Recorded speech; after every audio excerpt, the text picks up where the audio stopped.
10 minutes warm-up left.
Good morning and welcome to day number 5 of the IBSA Blind Football European Championships 2017. Our first match on another action-packed day, 4 games in a day, and this one is Georgia against Russia. So runners-up from Hereford in 2015. They've already beaten Turkey in their opening game, a 0-0 draw against Spain. How will Russia fare in their third outing in this tournament? My name's Alan Martin. Alongside me is Peter Selby, one of our match commentators. Rio 2016, Pete, they didn't have Russia in that event. They were runners-up last time out, already beaten the holders. Are they a real contender this time around? Oh, definitely. I mean, you beat Turkey, who are the holders, in a revenge match first up, and then you draw against a very strong Spanish side. Yes, they're playing Georgia today, so I expect a really convincing win, but they definitely are contenders. Very strong team, probably the most physical team out there. The game against Turkey, I went down pitch side just before the end, and a real physical encounter, and of course a bit of a revenge mission there. So they've got the two perceived easier games in the group now. We've got Georgia and then Belgium last up tomorrow. I can only see one victory here, and that's for Russia, and by a convincing margin. And I'll be surprised if they don't make plenty of changes, maybe at half-time, once they're possibly 2, 3 or even 4 goals up. Not many people are delighted with a 0-0 draw, but we actually thought Russia might be, because they've got that victory over Turkey, knowing that Spain have still got the champions to play. I think Russia will be delighted with that 0-0 scoreline. Let's have a look at the league table and see how that takes them. Turkey do indeed lead at the moment. As you say, Russia here really should take a victory, and it should be about how many goals they scored. But they're not the most prolific goal scorers. No, they're not, but I expect them to beat Georgia. If they do, they will then go top, and then 3 points against Belgium will see them through to the semi-finals. They've not lost so far. And yes, you are right that they don't possess maybe the firepower of other sides, but I don't think that will come into play today. It might do later on in the tournament when they play against the likes of possibly Germany or even a very impressive England side. But I think for today, it's just going to be a convincing win, and maybe they might even change a few tactics. Instead of being very solid at the back, they maybe play a few people further up top. So let's take a look at some of the issues that Georgia have been having defensively. Plenty of goals going in. We'll take a look at that in just a moment. Georgia shipping plenty against Spain in that first outing, and it's not just goals they're conceding, it's discipline as well that they're having an issue with. Yeah, they started well against Spain. You can see 15 minutes gone in the first half before the first goal was scored. Spain, very solid team as well, one of only 2 here who went to Rio along with Turkey. And it took them until 15 minutes, and the same can be said for Georgia's second game against Belgium. Again, it took until just before half-time for the deadlock to be broken, but they do concede plenty of fouls, do the Georgians, and that's cost them dear. They've had players suspended. Basilashvili, for example, he was suspended after 2 yellow cards. He's actually playing in this game because when he was taken off in their previous match, when they were beaten 9-2 by Turkey, he only received 5 personal fouls, so he was taken out of the game, but he's eligible to play. They do have injury problems because of the lack of players. They had 3 games in 3 days, and now they're missing Marglashvili, who is up there with their best player in the team. He's out with a swollen ankle, so they will be struggling today. They haven't got any players on the bench. Okay, so nobody on the bench for Georgia to change the impact. As you said, Basilashvili has been their danger player, but he's also been the player that's probably the most ill-disciplined of them as well. He just seems to maraud around the field, and that seems to cause him to get himself in situations where he is being yellow-carded, or indeed, as we saw in the opening game, a red card. We'll take a look at some highlights of the Russia-Turkey game now, and this was for Russia a dream start. Yes, a really good set play there, where many people so far in this tournament have been striking from free kicks, just moving it to the right possibly and then taking a shot. But no, Russia, what they did nicely is moving it over a bit further to the right, away from the wall, and then striking crisply into the back of the net. So basically getting a clean shot on goal, going back across goal. And you mentioned earlier they've don't employ the most attacking tactics, and I think that will change today. But yeah, they're up against it. You mentioned Basilashvili. He's yet actually to complete a game in this tournament. He's either been sent off for 2 yellow cards, all those 5 personal fouls, but he's undoubtedly a very talented player and definitely one to look out for. He's undoubtedly talented, possesses a lot of skill, and he's very quick as well. But he's quick in terms of attacking, and he's quick in terms of getting into the tackle as well, and that is mainly his problem. Okay, so that's Satay scoring for Turkey, something he's not having an issue with during these championships at all. And we'll take a look at the top goal scorers in a couple of moments, and you'll find that Hasan Satay is top of that list. 7 goals in just 1 game yesterday. He now has 10 for the tournament. Paulie Yobo for Italy in action later on today against England, of course, and Antonio Martin has 4, and a whole raft on 3 and 2, including Roy Turnham, who got 3 yesterday for England. Yeah, it just shows you the strength of the English side. When you look there, you can see Brandon Coleman, Dan English and Robin Williams and Roy Turnham all on 3 goals. So sharing the goals around shows you the strength of their first team, and also the bench. The likes of Robin Williams and Roy Turnham have not started for England as yet, and obviously rolling substitutes can happen in blind football. You're allowed 6 per half, so it's not the end of the world if you're actually on the bench. It can be a tactic employed. Maybe see how things go and then bring players on later on if teams are fading, and I do expect one team to fade today, and that's the Georgians. They've played every day so far, apart from the opening game on day 1, which was obviously carried on to day 2 because of the thunder and lightning we had on day 1. So they'll be tired. They haven't got any substitutes. So even if Russia are only maybe 1 or 2 goals up, maybe at half time, I think the floodgates might open later on in the second half. Okay, we'll discuss this a little bit more later on, and we'll even be interviewing her later as well. But our match here will have its very first female referee of an international tournament in blind football. So Joanna is out there on the field. I spoke to her a little bit earlier on, slightly nervous. She's been part of the team on the bench side of things for the officials, but she's going to get her chance to be the first ever female referee. IBSA over the last 5 years have done series projects, a series of projects funded by UEFA, and this last 12 months has been about the inclusion of women in the sport, not only players but officials as well. There was a coaching course held in Vienna earlier on in the year. It was attended by Joanna herself. You can just see her on the far side of the pitch, just checking with some of the players, goggles and officials. She will become the first female referee at an international tournament, and that is not just progression for females within the sport, it's just the blind sport is getting bigger and bigger all the time here, Pete. Last night on the game between England and France, on Facebook alone was viewed 1.2 million times. That's absolutely staggering, and a fantastic achievement, not just for the people that have brought that to you guys, but to everybody involved in the sport and the promotion of the sport. It's a wonderful achievement. It's a wonderful achievement. We've had our first female player as well playing in an international tournament for Belgium. It's actually quite common that female players represent clubs throughout Europe, but on the international stage it's groundbreaking. It's fantastic to see, and long may it continue, and more representing countries, and maybe having winners' medals as well. Okay, so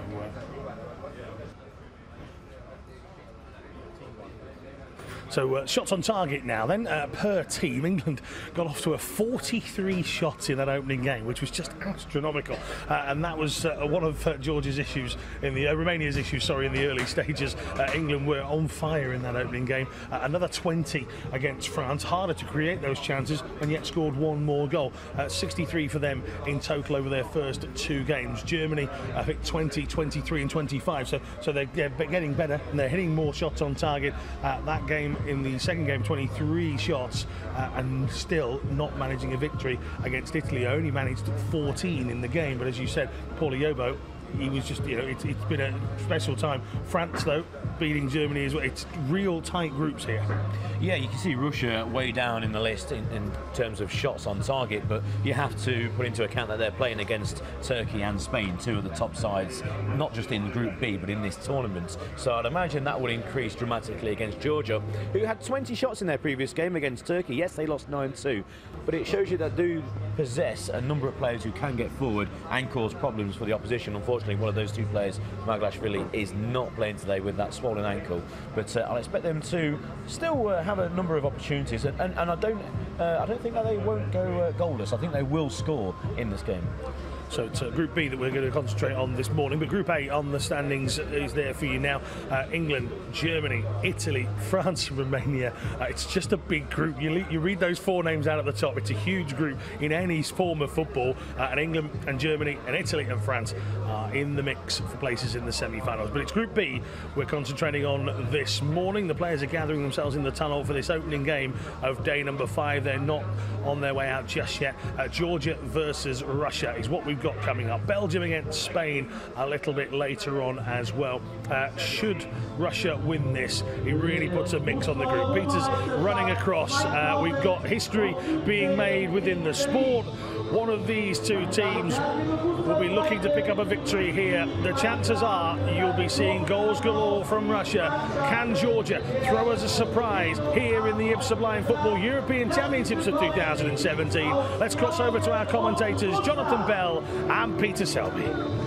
Thank you very much, Alan. Good morning, everybody. Welcome to Berlin for Game 1 on Day 5 of the IBSA Blind Football European Championships 2017. Fantastic for you to be in my company today. Alongside me is Peter Selby as well. Very much looking forward to this game between Georgia and the red shirts with the white sleeves, red shorts and red socks, facing a Russia side unbeaten so far in these championships in their white shirts with a collar, white shorts and white socks as well. Both teams stand either side of the halfway line with their coach and trainer either side of them, ready and waiting for the two national anthems to be sung here in what is a very overcast day here in Berlin, pretty breezy as well.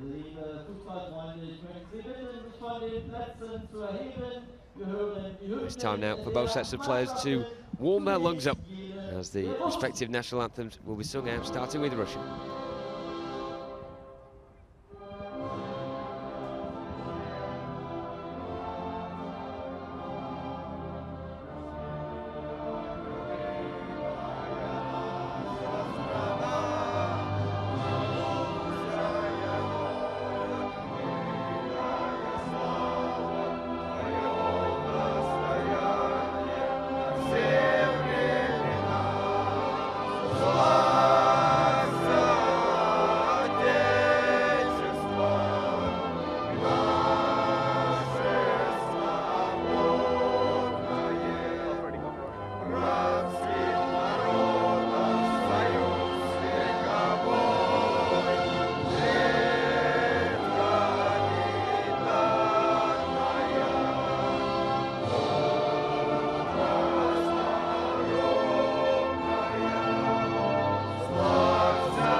So, interesting team news coming into this one as well. We will look at the two starting lineups now, starting with the lineup of Georgia, who are fortunate to be able to field 5 players coming into this one. They have their goalkeeper, Irakli Mandaria, in goal. No reserve goalkeeper on the bench, no one on the bench at all. Georgi Bashashvili, the number 6, very tenacious, and he can be a bit of a live wire as well. Sometimes a loose cannon. He's already served 1 suspension in this tournament. He captains the team today. Out of the team is Bachana Margvelashvili due to a swollen ankle. Replacing him is number 11, Alexander Shakarashvili. As for Russia, they have plenty of players to choose from. The luxury of a 5-man bench. Anton Yakovlev starts in goal for them. Alexei Loktinov, an absolute man-mountain at the back, captains the Russians once again. And up front, Denis Egorov, the number 7, alongside Avengi Ivanov, the number 9.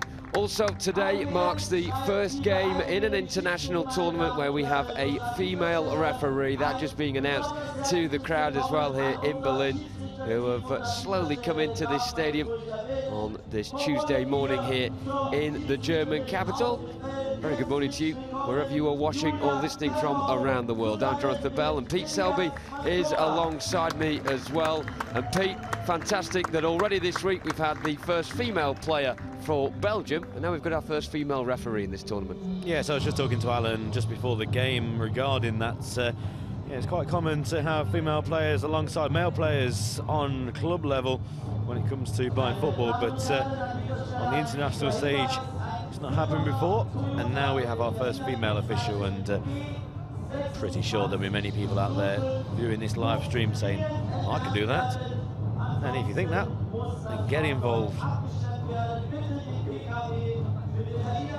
Interesting thing I found out this morning as well, Pete, the reason Russia weren't at the Paralympic Games in 2016, they lost on the toss of a coin to Spain. Quite literally, that was the case. Spain and Russia ended the tournament in 2015 in Hereford with the same points, the same goals scored, the same goals against, and also the same head-to-head record as well.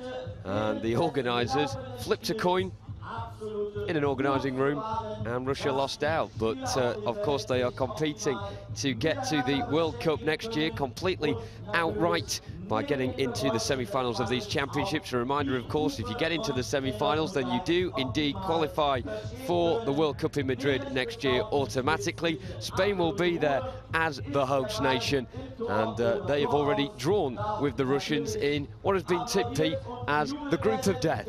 Yeah, it's called the group of death by the England manager John Pugh. So it will be Georgia in the red shirts, red shorts and red socks. They'll be shooting from left to right, and then from right to left it will be the all-in-white Russians, who have, well, one step possibly in the semi-finals. If they beat Georgia today, which many people expect, then they'll just have to get 3 points against Belgium, and again they'll be expected to beat the Belgium side, and then they will go through. They've had 2 tough games so far in these European Championships. 2-1 they beat Turkey, a rematch of that final 2 years ago, and then a goalless draw against Spain, 2 alongside Russia of the favoured teams, not just in Group B, but also for this tournament as a whole. They'll be watching on and looking at the results and the performance from England in Group A and the amount of goals that they have scored.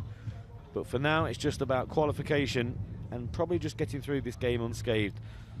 Just touching on Georgia. Yeah, we know they've got no players on the bench, and all the best to them. And I do feel sorry for their goalkeeper, who's had to put the ball out the net on a number of occasions, and also during the second half of a few games have no one to throw the ball to, really, because a couple of players will stand on the edge of their D, and the rampaging runs of Bashlashvili and also Maglashvili has been stopped, mainly because they've either been injured, in the case of Maglashvili, who's out with a swollen ankle, or Bashlashvili, who's undoubtedly talented but failed to actually finish a game so far. He's had 2 yellow cards and 5 personal fouls in the other game, which means he has to leave the field of play. But it's Georgia to get us underway on the first game of day 5 of this IBSA 2017 Blind Football European Championships. And here you go, Russia with their 2-goal hero from their win over Turkey. That's Denis Egorov on the right-hand side, wearing 7. Plays over to the left, and Ivanov wearing 9. I mentioned to Alan before the game as well, I wonder if they're going to change their tactics of just having those 2 men forward. They can be a bit more adventurous against this team from Georgia, but they tackle back well on the Russian left and concede a corner. If you're new to blind football, just we'll run through a number of the rules in the first few minutes. The ball itself, it's a size 4 football, so it's slightly smaller than you'd expect for an 11-a-side game, and it has ball bearings in a UFO-shaped saucer that's stuck to the inside of the football. It makes a rattling sound, and that's what the players are listening out for. That's why it's silence inside the stadium, and players are shouting "Voy" at all times, and that's to let players on the field, teammates and opponents where they are, and if they fail to actually save Voy,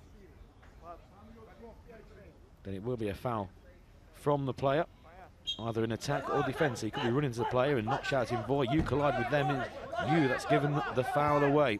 Anyway, Russia switch ball to the far right-hand side of the first shot on goal goes wide of the left-hand post, and it will be a goal kick to Georgia.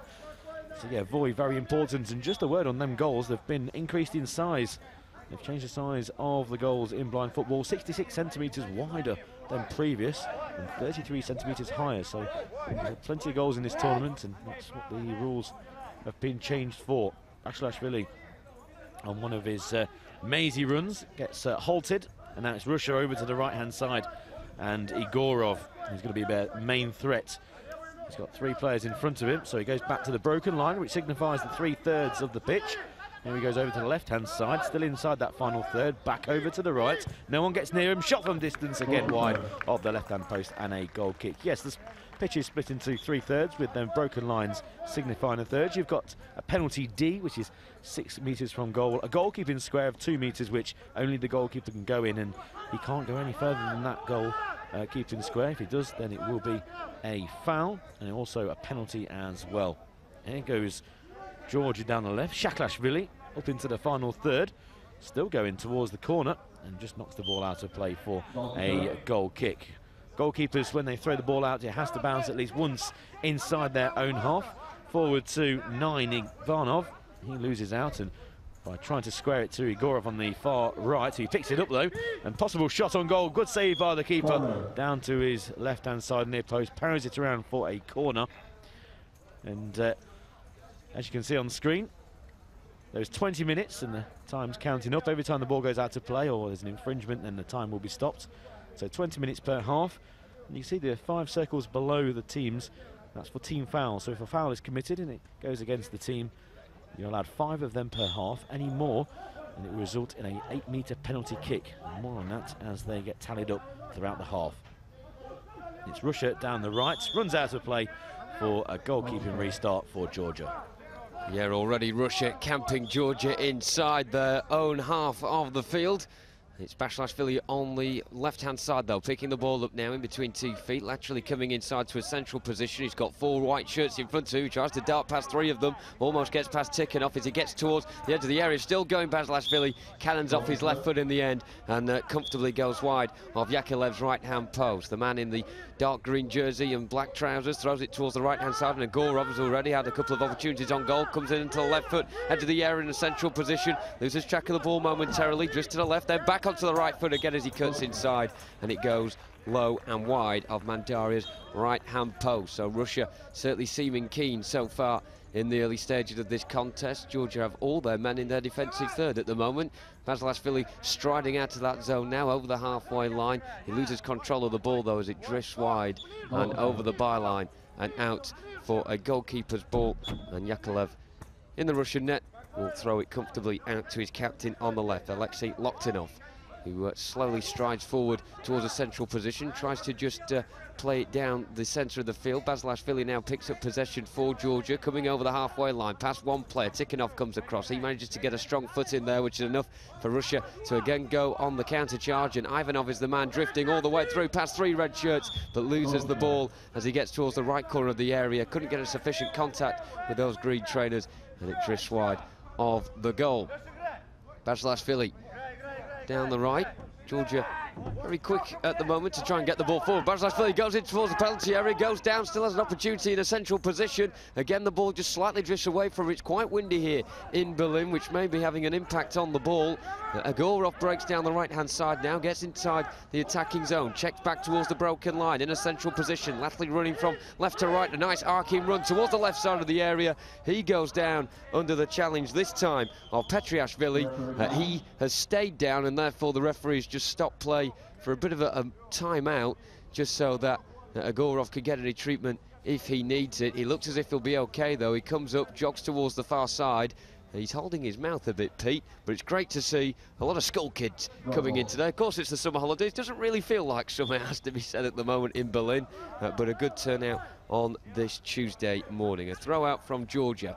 Basilashvili, again the man on the left-hand side to pick up possession, midway inside the attacking zone, comes inside a Tikhonov. Basilashvili still marauding forward towards the edge of the penalty area. 4 Russians on 1 Georgian. Doesn't seem like the fairest of mismatches, but Ivanov comes out on top in the end on the left-hand side. Checks back towards the halfway line. Nice dummy away from his man as he charges towards the left corner of the area. Deflects up off the number 8 for Georgia, Kaziak.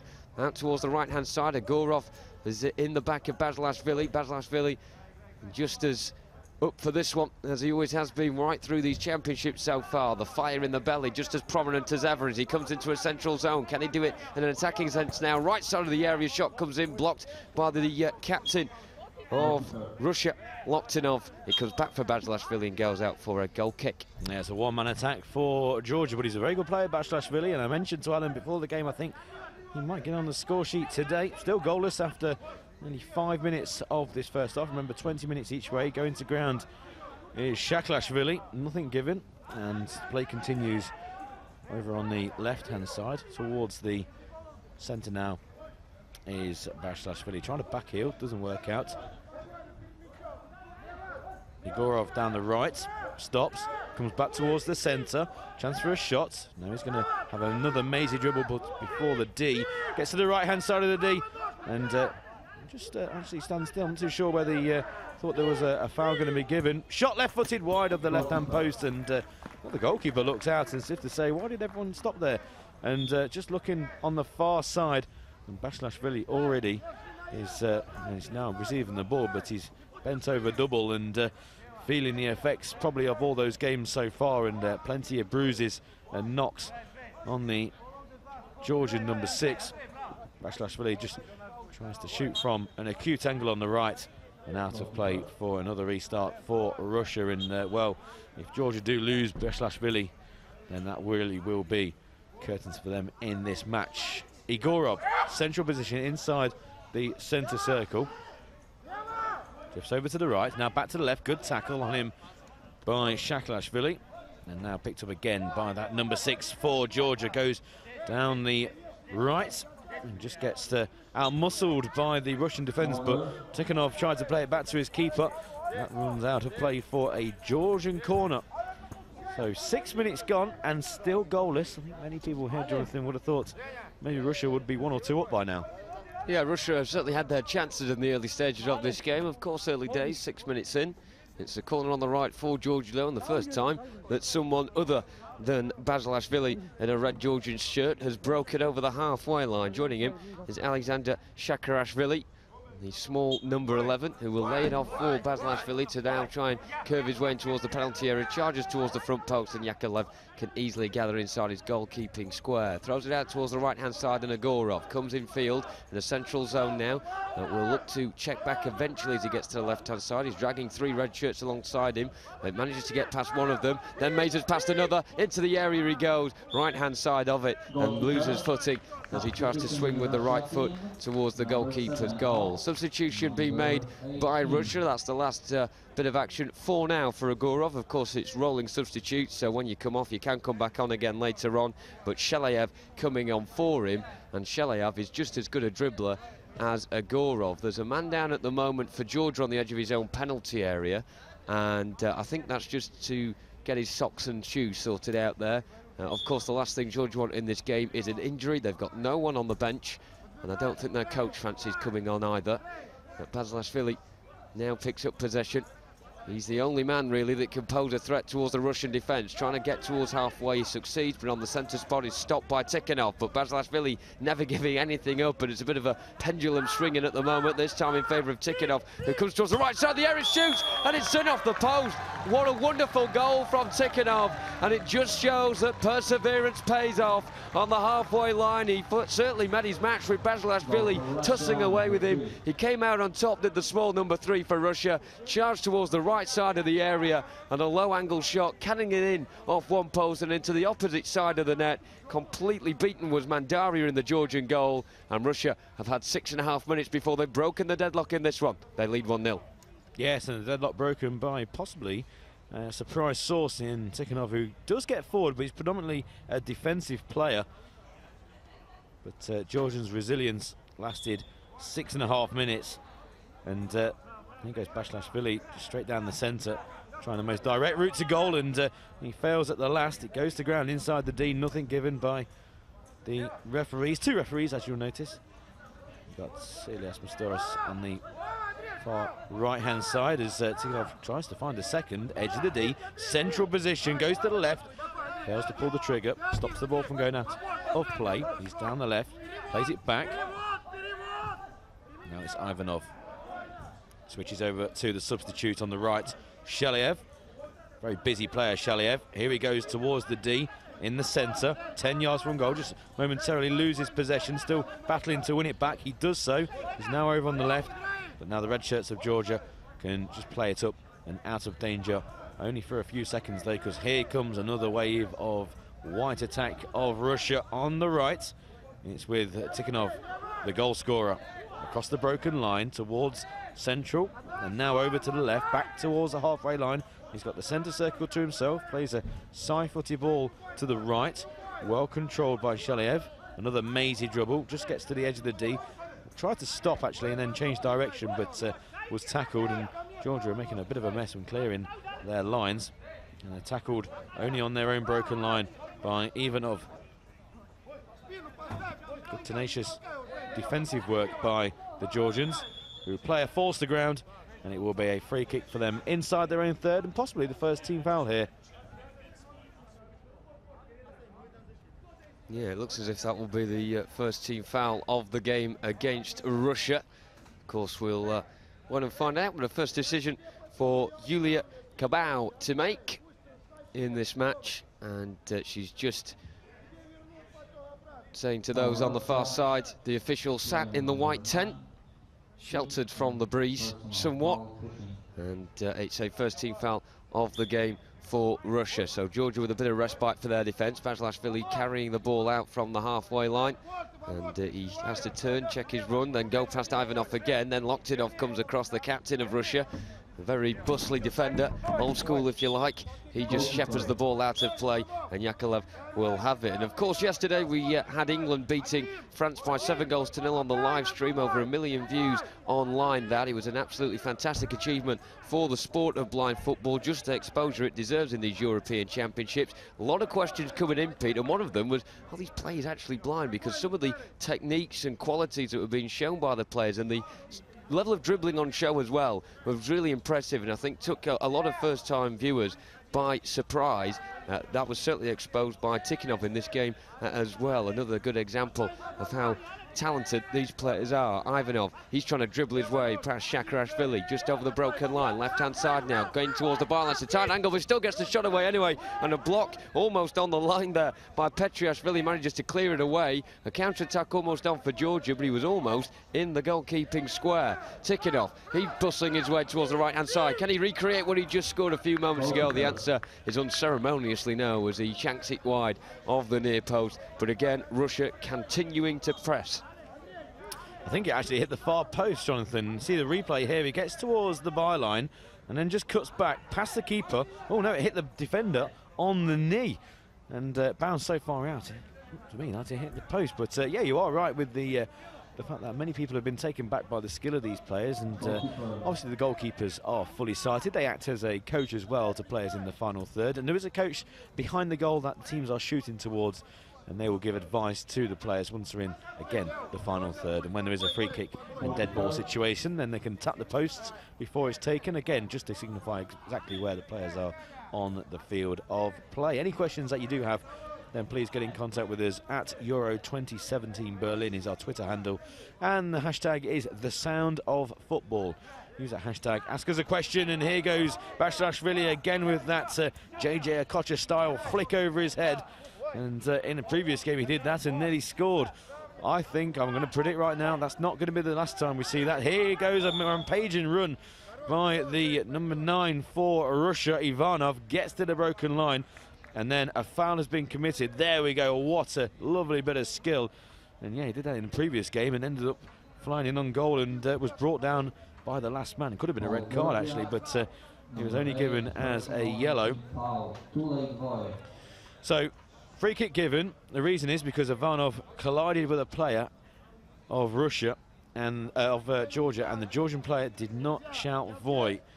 So Ivanov did not know the player was there, and then they collided, hence the reason gave away the free kick. Now if the player did shout voy and Ivanov then collided with him, then nothing would have happened. Accidents do happen in blind football. It is a very physical game, and as I was saying on the commentary of the game against England, the first thing you need when you play blind football, for me, is you need to be extremely brave indeed. So free kick to Russia.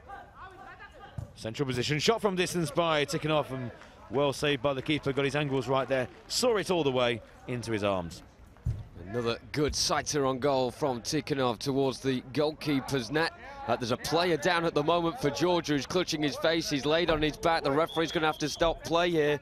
Another innocuous collision, and just what Pete said a few moments ago, I'll echo those sentiments now. You do have to be extremely brave in this game of blind football, of course, with the eye patches on and also the blindfold as well. You are always going into a dark alleyway and relying on those around you to communicate what is the scene. And there, Shakarashvili just charging in towards the opposition player. In fact, it was his own player, Basilashvili. And, well, if you're an opposition player, they'd be able to testify that you don't want to get on the wrong side of Basilashvili, especially if you're on the same team as him as well, with an innocuous collision like that. And he's down, holding his face, is Shakarashvili. Back to his feet now, I'm glad to say. But nosebleeds and bloodbaths have certainly all happened in Georgian games so far, Pete.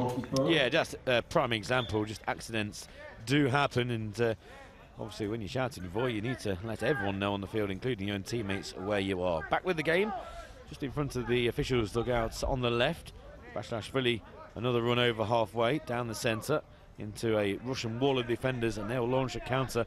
Plenty of Georgian players just standing on the edge of their own D, waiting for these wave after wave of attack. Here's Tikhonov, who opened the scoring. Another shot from distance, and very calmly saved by the goalkeeper, who just manages to control the ball on the edge of his on the edge of his goalkeeping square. You can see the dark patch on the field where we've had incidents over the last few days. Tikhonov to Ivanov now on the right, edge of the D, left-footed shot, just drifts wide of the post. Very casual goalkeeping a minute ago by the goalkeeper, but if you've got the skills, then why not show it? And he was allowed, I think he had a quick chat actually with the ref to say, can I pick that up or can I use my foot? And that's a shoulder barge on Basilashvili on the edge of the broken line, central position, and nothing given.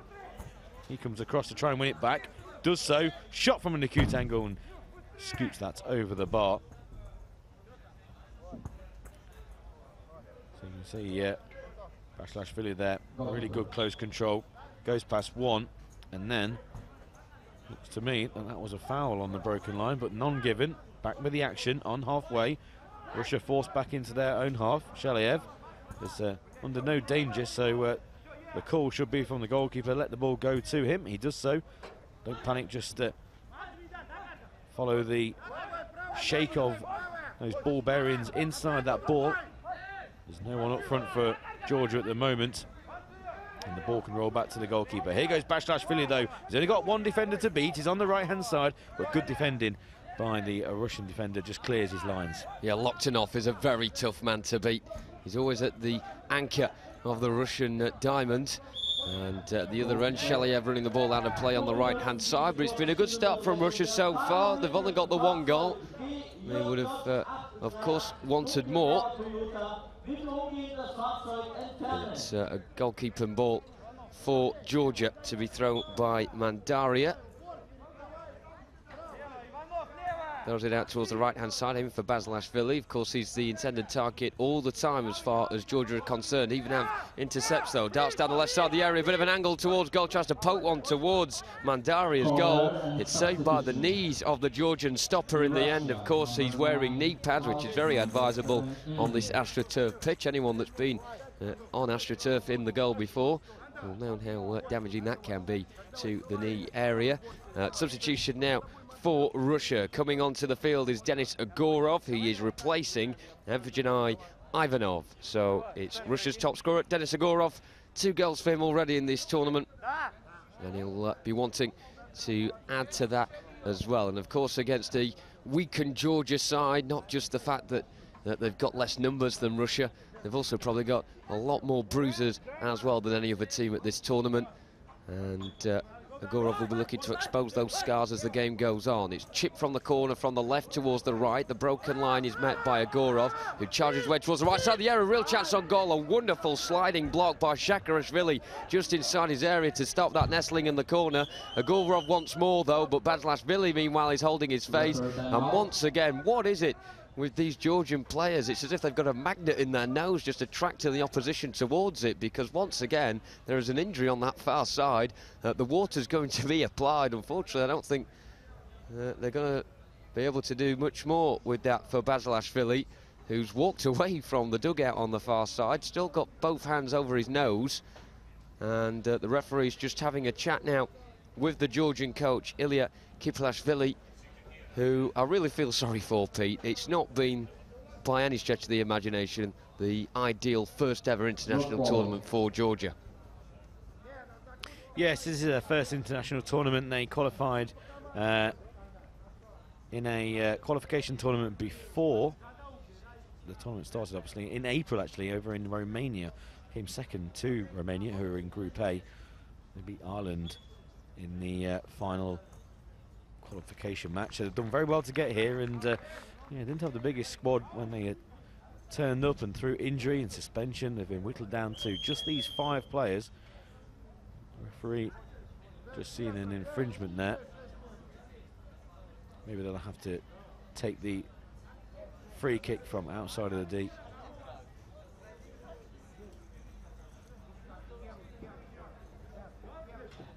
So confusion there. Has the goalkeeper just handled the ball outside of his square? Here's Jonathan. It's a pass back, Pete. It's a pass back, and that is really unfortunate for Georgia, who casually just knocked it back to Mandaria, innocently thinking that they'd be able to then set an attack down at the other end. But the referee, wise to it, has called for that pass back to be a foul. And Mandaria, who's already had several blasts towards his net in these championships already, is about to suffer another one here. And Agorov searching for his first goal of the game, his third of the tournament, will strike this from 6 metres with the number 7 on his back. And behind the goal will be the guide, Vitaly Budakin, to signify where the posts are. Agorov misses the penalty, completely goes past the right-hand upright in the end. And Russia with a missed opportunity with 7 minutes to go in this first half to double their advantage on this game. But Georgia are certainly trembling at the moment, and I do hope that this quake their defence is beginning to suffer does not see them concede a few more goals in this first half. Agorov let them off lightly there without penalties, then foul just inside the attacking zone. The tackle from behind from Shakarashvili was a definite trip. Accidental or not, it need not matter, because Agorov was bearing down towards the right-hand side of the penalty area there. The referee has waved Shakarashvili away, and it'll be another set-piece situation for Russia. Not quite as threatening as the penalty they had a few moments ago, but nonetheless a 13th foul of the game for Georgia, who are slowly creeping towards that dreaded 5th cross on the scoreboard. So a free kick on the right-hand side. Tikhonov stood just behind Agorov here.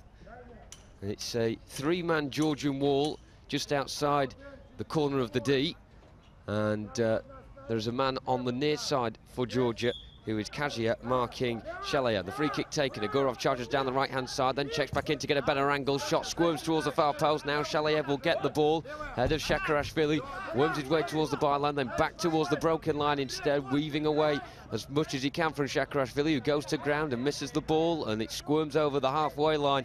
And Georgia have a bit of respite momentarily, but it's going to come back at them again with Tikhonov on the right-hand side, slowly just tickling the ball under his feet at the moment. He crouches over halfway, then rolls it down the right-hand side. It's a good ball. Agorov, unorthodox way of controlling the ball, but it's good enough as he gets the shot away with the left foot.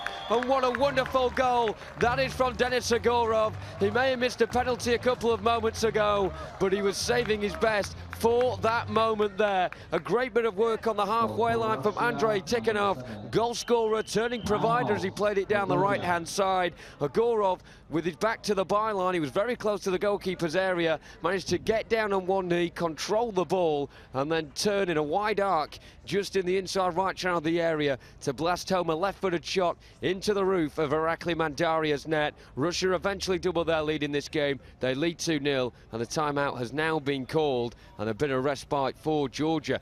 Georgia, discipline. Pete, at the moment, the halfway line, we have Georgi Bajlashvili around 15 metres away from his teammates who are currently on the screen there taking instructions, and he's just doing his laces. He's laid in a heap, and that doesn't look very good for Georgia. No, not at all. We've only had 10 minutes or so of this first half, and Russia with those 2 goals, Georgia with 3 team fouls as well, and what the coach is saying on that bench, just again, they have no substitutes. Igorov with his 3rd goal of the tournament and the 2nd goal of this game for Russia, and I mentioned it could be a big score. And Georgia, well, so far in their games, they've kept it down in the first half, and then it's all unravelled, as you would expect, with only 5 players in the second half, and of course with those suspensions as well. And just fingers crossed for them, it doesn't do, and it doesn't happen the same. This is their final game, Georgia, and I still think they've got a goal in them, especially with Bajlashvili on this pitch. And the one thing is, though, in the 2 out of 3 games he's played, 1 missing through suspension, he's not actually finished the game. But the number 7, Denis Igorov, scores the 2nd, and he's really the main threat. And that missed penalty didn't really have an effect on the game at all. And the strength of Russia will really be shown in the second half. But they lead by 2-0. Just a quick word on the games later on today. At 1:30, this is local time here in Berlin, Romania versus France. 5 o'clock, Belgium take on Spain, also in this group of B. And then a big clash tonight, 7:30 local time, England against Italy. Italy with the young superstar Poliobo, and England, who are looking like one of the strongest teams in this tournament. Here goes Bajlashvili, straight downfield, can't get a shot on goal. Really good play. Long throw down the right by Russia, off the kickboard, which are angled back slightly, so when the players do run into him and use them, it's not too harsh, they're not in their hip or anything, it's just angled slightly away from them just to cushion the blows. But here's Igorov once again trying to win the ball back for Russia. He does so on the halfway line in front of the officials' dugout. Good skill to turn his man, flips it over to the left, and Shelev, who's full of running, very similar actually to the number 6, Bajlashvili for Georgia. But here goes Shelev, inside the D, straight at the keeper. Really good save there by Mandaria. He got his angles completely correct, and it was a well-struck shot as well. I think it might have just caught his chin, and again, the footballs are size 4, and they are quite heavy as well, so you do need to be very brave to be a goalkeeper. Many of them suffer with plenty of bruises after the game, and you see their players limping already in the Georgian defence. Switch ball from the right to the left-hand side for Shelev. Can't pick this one up, and it will be a restart. I do think that Georgi Bajlashvili game might be up. He's on the top of the screen at the moment, just hobbling away. And I do feel like he's in too much pain to continue. Shelev will look to rub salt further in the wounds, and he takes down Kalazia, who was completely oblivious to Shelev running towards him. He stumbled back to his feet. Shelev now kicks up possession. A bit of confusion as the ball momentarily was stationary. And out to the right-hand side it goes now. Agorov midway inside the attacking zone, switches it towards the near side. Shelev receptive to the ball coming off the kickboard. Left side of the area, has got 2 red shirts around him. Still battling away the Georgians. Will they concede a corner? No, they win a goal kick. There's a man down though in the corner for Georgia, who have been the walking wounded for much of this tournament so far in this game. And this match absolutely no different. Shakrashvili, second time he's been down on the ground, he's back to his feet again. Shelev, you can see they're getting the last touch, and as it goes into the corner, oh, he just gets the corner of the kickboard there. Not a chance at the other end, meanwhile. Bajlashvili darted towards the area, well parried by Yakovlev away from the goal. Bajlashvili still not giving this one up, goes in towards Yakovlev's area, and the Russian keeper can gladly grasp with 2 hands. Shelev has the ball on the left-hand side, scurrying towards the byline. He may have lost control of that as it goes towards the byline. Indeed, he does. Once again, Georgia throwing it out from the back. Mandaria to the left-hand side. Basilashvili coming towards the halfway line in a central position, diagonally running from left to right. He comes out to the right now. Basilashvili goes for a very ambitious effort indeed, and he manages to clip the kickboard on the far side before it goes out. But why not? If he's got a clear path towards goal, then why not take a shot from distance? He possesses definitely the quality to score from distance. Russia inside the centre circle, lovely little drag back by Igorov, one of the main tactics in blind football. If you're running with the ball, stop, drag the ball back, and it means that the players will then continue their run, and in that split second when they then follow the sound of the ball, you've got an advantage of going the other way. Lovely drag back and back heel from Tikhonov. Good tackle inside their own D by Shaklashvili. The ball's momentarily stationary, and the referee has whistled to their lips.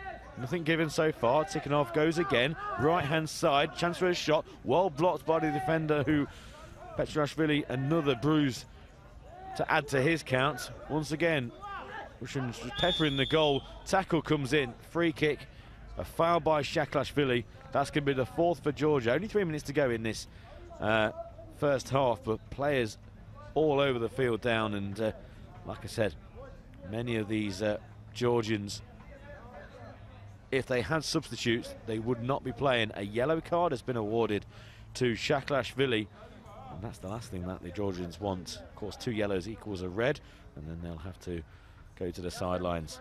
So it's going to be a free kick from 8 metres, dead centre. Igorov and Tikhonov standing over the ball. Also, Shaliev is forward.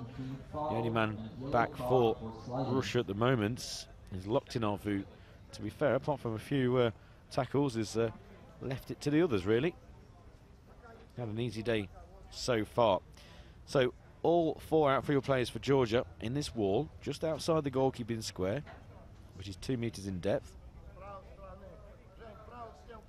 So what will Igorov do here? Will he just move it to the right? Now, very similar position. He scored against Turkey, where he did exactly that. He moved the ball to the right and had a low right-footed shot into the bottom left-hand corner. I wonder if he's going to apply the same tactics here. The coach behind the goal. He's going to tap the post. Now he's tapping the right at the bottom. Just the one tap as well. Now he's standing on that left-hand side. Here goes Igorov, again to the right. Low shot. He was trying exactly the same. This time it came off the wall and goes out for a corner. But why not apply the same tactics for that goal against Turkey? One of the best teams. That was actually a rematch of the 2015 final that took place in Hereford in the UK. Turkey beating Russia by 2-1, and Turkey beating Russia by 1-0 in that final, and then Russia winning by 2-1 in their first game in their rematch, as you would have it in Group B this time around. Won't be surprised if those 2 teams going through. Of course, they'll be split up in the semi-finals. Anyway, back to the action. It's with Tikhonov, back heel, down the right to find Igorov. He tries to square it for Shaliev. If he can pick up inside the D, he'll have a clear strike at goal. Referee just taps the ball. Here goes Igorov. Central position, left-footed shot, again blocked by the defence. He's going to have another opportunity. He's back to the broken line. So he's going to dribble towards the centre and start another run. Here he goes, past the broken line on the right. Drifts over to the centre. Left-footed shot into the back of the net. What a goal from Igorov. He likes his right foot, but he can score with his left and from distance. Through the defender's legs, past the goalkeeper's left hand, into the right-hand bottom corner. It's a 3 for Russia, 2 for Igorov, and really, it's game over for Georgia. That is an absolutely wonderful goal by Igorov, and the best thing about it is that most of his goals have been when he's got a bit of an angle and that the players aren't in his way. That time around, it must have gone past 2 or 3 sets of legs before nestling its way into the bottom left corner of Irakli Mandaria's net, who was completely unsighted there when that shot came through towards him. Just a number of red shirts in front of him, and Georgia have very much an uphill task in this one. They'd already sort of defeated themselves before the game with injuries and suspensions, but now on the pitch, things going from bad to worse. Shaliev can really rub salt in the wounds, and he has as well. Cuts inside from the left, fires it in low. Well, we've had a couple of England players doing roly-polies, that time a double forward roll from the Russian, who adds a 4th to the Russian tally for this game. And Mandaria, just before the ball goes in, he's remonstrating with his defenders. I think that put him off a bit because he could have done a lot better there trying to save that, stretching out his right leg. A bad day all round, not an ideal tournament at all for the Georgians. They trail 4-0 and Russia making a change now. Coming off the field is Agorov and on comes his namesake Nikita Agorov. Yeah, I'm pleased for Shelev. He's come off the bench for Russia in a number of the games and looked very impressive. Here goes Basilashvili again from the centre line, where they, of course, take the kickoff. He's inside Russian territory, but there's no one with him at all. It's a one-man attack and just pushes Shelev to the ground. And Ilias Pastoris, one of the referees on the far right, I think he's a little bit kind there just by telling the player to get to his feet. I think he understands the position of the game and the situation the Georgians are in. Of course, he's going to play the game to the letter of the law. Ball goes out of play for a goal kick, but just give a little bit there for the Russians, knowing, of course, that Basilashvili, well, one of the bright sparks of this tournament. Here goes once again Russia on the right. This is the substitute, number 6, Igorov. Nikita Igorov this time. This is to Shelev on the broken line. On the left, lovely little drag back, now central position. Shelev from distance, scored one already and scores a second. This one creeps into the bottom right-hand corner. I don't think it's the best effort in the world by the goalkeeper for Georgia, who has performed heroics in this tournament. But Shelev doubles his tally, and Georgia, well, they've conceded 5 in the first half to Russia. And as we mentioned before the game, they've kept teams at bay in the first half. But then the floodgates open in the second, and you just fear for the Georgians in the second half. 5 down already, just before half-time. I think this is the game where Russia get to the semi-finals, Pete. 5-0 up now. They've already played Spain and got a point from that. They've already beaten the reigning champions, Turkey. Just one game for them to go in this group against Belgium, and you would certainly fancy them there. They could even afford to lose that probably and still go through. Shelev wants a hat-trick, goes down the right-hand side of the area, fires it in low towards the near post. The substitution now being made for Russia, who can really begin to take the foot off the gas, and they're actually taking off their captain now, Alexei Loktinov, who's had a very comfortable afternoon indeed. Say he's old school with the broad shoulders and the tucked-in shirt into his shorts as well, and he is replaced by Vasily Nikolaev, who makes his first appearance for Russia in these championships. A very small defender. He's got big red knee pads on, and of course to protect him not only from the turf but probably from this man Bashialev as well when he's running towards him, and he goes into the challenge of his opposite number there, Agorov, and that is a very nasty injury indeed into the face once again of Basilashvili. And when the post-mortem is done by the Georgians as to not just results but injuries as well, we could have some very frightening results, Pete. Yeah, he's been given a stern talking to as well by Ilias Pastoris, the referee. Also Julia Garbo as well on the far side. That's the 5th team foul, so any more in the next 41 seconds and it will result in an 8-metre penalty kick. So you can see all the circles below Georgia and the flag all got crosses on. Just the 1 for Russia, but of course 5 up, they're not bothered. Here come Russia once again, squaring from the right to the left. Shelev, can he keep them from going down the plate? No, he can't. Restart for Georgia. So Georgia, just damage limitation for them coming it to the end of the first period, not just physically, but the scoreline as well, of course. Basilashvili darting down the left, he's hungry for a goal, trying to charge into Nikolaev and give him a rude awakening as to what life's like in these European Championships. He manages to win a corner for his troubles, does Basilashvili. He'll be taken on the left-hand side.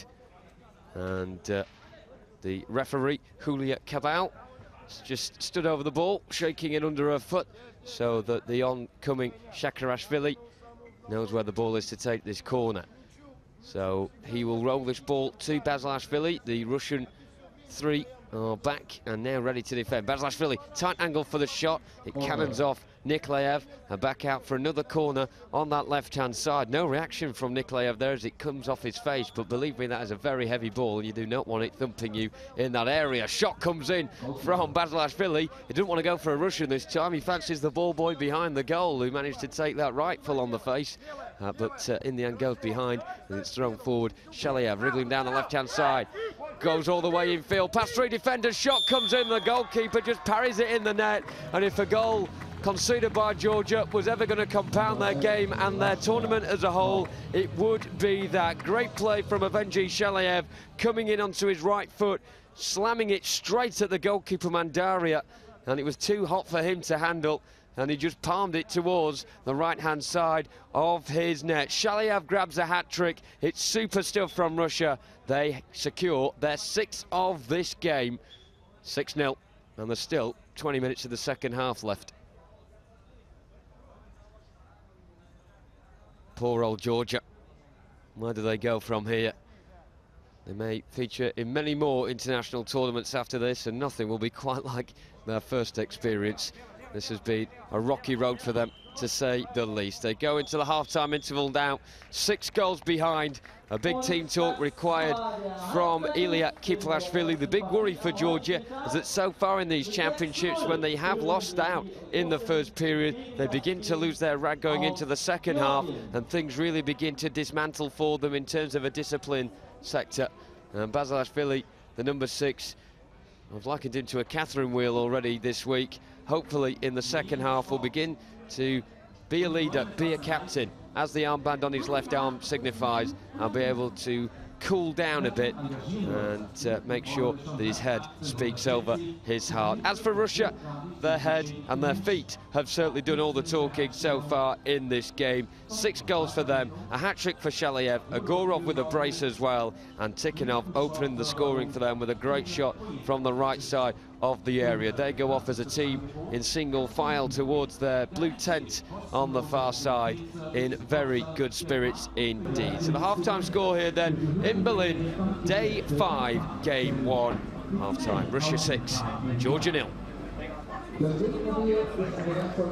Thank you very much, Jonathan Bell. And you can see with the graphic, Shalayev towards the end of the half turning this one into a thrashing. It wasn't so bad on the 18th minute, and then Shalayev scoring a hat-trick.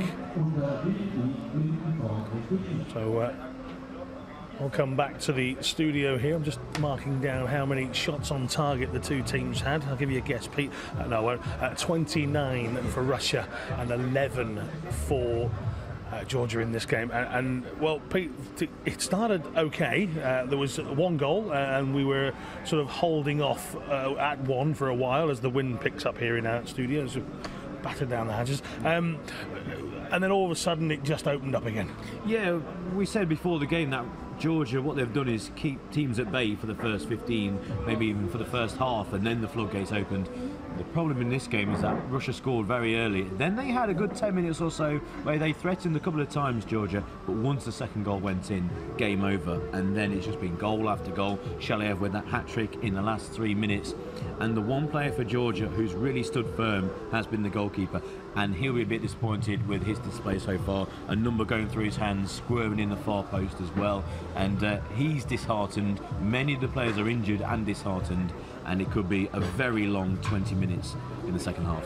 Yeah, I think unfortunately for Georgia, as you said, the goalkeeper had been he'd been a hero at times in some of those games and has kept the scores as low as they have been, even as high as they have been. But yeah, today a couple of those goals, you can see his head sort of down and he's maybe not in full of spirit. So you can see the Russian team, they've done it. They've done this every game actually. Not like most teams. They've gone behind the back of the stand that we're actually on, and they sort of hide from the sun. And there's a little bit of warmth in that area, but it's out of the sun directly. Today, ironically, it's windy and fairly cold. Not expected to get any higher than 17 degrees here in Berlin, but it was Russia who were hot here on the goals. So 6 of them, Pete. Yeah, you can see the first one, and a goal scorer who maybe would have been further down the list of goal scorers who I thought might open for Russia, and it was kind of the defender in off the post, cracking shot from the right side across the goalkeeper who didn't move, in off the post, 6 minutes gone, and then Russia with that first goal. And then it was the Igorov and Shalayev show, and Igorov with the 2 goals against Turkey, and he's doubled his tally for the tournament.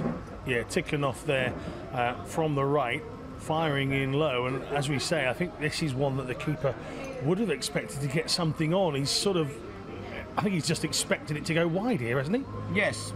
He's looking at the ball, he's following the track of the ball. There was no one standing between him and the shots, so he had a clear view, and I agree with yourself. I think he thought it was going wide. Catches the inside of the post. This is a fantastic angle where you can see it's arrowed into the bottom corner off the post. No chance for the keeper, although I think if he had a second opportunity, he might have moved his feet a bit quicker and gone for it. Goalkeeping coaches out there are probably questioning his positioning. I think he's too close to his near post, considering where the player was. But there you go.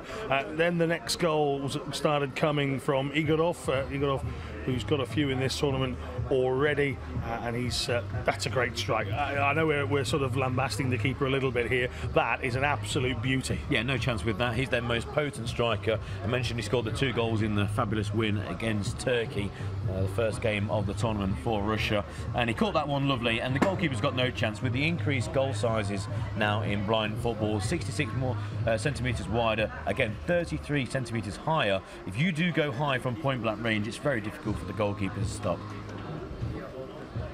33 centimetres is exactly the size of the box that Pete stands on to make him look a similar height to me. He's not. Yeah, look at this. I mean, that's just the keeper. Any keeper struggling to move his hands quick enough to make that save, and unfortunately for Irakli, it's not gone well at all. So here's the second goal for Igorov, and this one is a lovely mazy run, and I heard you and Jonathan Bell purring over this one as he drops it in the bottom left-hand corner. That's a great strike. Yes, he does like to come off the right-hand kickboard and then drifts into the centre. He's more right-footed, so a shot from that distance with his left foot going in. Maybe the goalkeeper again slightly unsighted because it went through a defender's legs, and there's Shalayev getting his first of 3. Goalkeeper will be was wrong-footed there. Good play by Shalayev, and a lovely forward roll, and maybe a double forward roll as well. So maybe that's a bit of a sign to England, who love a forward roll after they score. Russia with a double forward roll, and maybe that's just a word to them, say, look, maybe we're going to face you in the semi-finals or final. But Shalayev, a bit of a live wire from the bench, so it's nice to see him getting involved with the goals, and yeah, this was the first of 3 in 3 minutes. So Shalayev delivering the goods, the guy behind the goal just applauding, and he's been very active. And again, another one there that you have to say maybe the keeper can do a little bit more with. He gets a shin to it, maybe should get more. This is a good strike from Shalayev, but again another one slipping under the hand and the body of the keeper. I think that's 3 so far of the 6 that we've seen where maybe could have done better. Yes, and I think the final goal as well, we can see Shalayev again on the left-hand side. He's going to come across, and I think this is the one that the goalkeeper will want to have a look again. Straight in front of his face, 2 hands on it, and just parries it into the back of the net. Gets a round of applause from the crowd on the near side, but yeah, I think the Georgian keeper will want to do better in the second half than his efforts, especially for those final 3 goals. But Russia 6 goals up at half-time, and I think it's going to be double figures by the end. So whilst Russia have had a close game and a 0-0, mistakes like that will not keep the scoreline low. Well, place your bet, I suppose, on how many goals you feel there are going to be in the rest of this game. This game has been so good. One of our cameramen has split his trousers during the broadcast as well. There you are, crouching down to get all the great shots. But there you are. Will this stop below double figures purely because Russia think, do you know what, we've done enough, let's take our time, or will they just keep going? They'll keep going. And so for a couple of reasons. One, because if they make substitutes, they've got a very strong squad and the people coming onto the pitch want to prove a point and want to get in that first team for later on in the tournament. They've got one foot already in the semi-finals. Their next game and the final game in Group B for them is against Belgium, and they'll be favourites for that because they've already been Turkey, because they've drawn against Spain, the two other favourites to go through along with Russia. They've got one foot already in the semis, so I would be surprised if the likes of Igorov carries on in this second half. Maybe Shaliev will be the main man up front, especially with those 3 goals already. But I can see a number of substitutions for Russia, and I just pray for Georgia and their goalkeeper, and hopefully they can keep 5 players on the pitch. Yeah, the worry for Georgia is if they take some of the players that have already scored off Russia, those substitutes will want to prove a point as to why they should be in the starting teams as well. Here's the league table. So Turkey are leading with 6 points from their 3. Russia will go top of the table with this victory, but they could do with keep on scoring here. Spain with that +8. They need to kind of match that.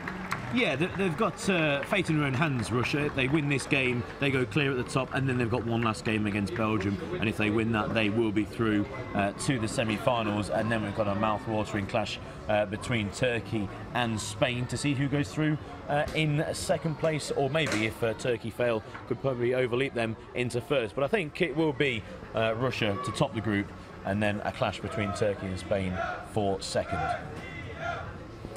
So we'll send Pete back off to the commentary box. Remember, Turkey have played 3 of their 4. Spain have 2 more to play, including a game against Belgium here. Russia win here. That's their 3rd game. They could have 7. Turkey can finish on 9. And Russia and Spain will then battle it out with them. Those 2 could knock Turkey out, which, well, that would be a huge shock. The reigning champions beaten in the first game. As we go live now to our commentary team, Jonathan Bell and Peter Selby. Thank you very much, Alan. Just a couple of members of the England team joining us in front of the stand here. Of course, their game coming up later on tonight, a massive one as well against Italy. But for now, it's a case of Russia running right here against Georgia. They're about to kick off this second half, standing over the ball, ticking off just behind the number 6 for them, Agorov. Nikita Agorov takes the kick-off. Russia in all white, Georgia in all red. Agorov worming his way towards a central position, just outside the penalty area, just towards the left. He's got 4 red shirts around him, gets past a couple, and Georgia just trying to scramble the wall clear from the edge of their own area. They do eventually with Bezlashvili, who now charges over the right-hand side of the halfway line. Tikhanov's got in for company, and they managed to stop him just on the edge of the penalty area. And charging forward now is Nikolaev. Nikolaev in a central position. He's got a bit of room in front of him here.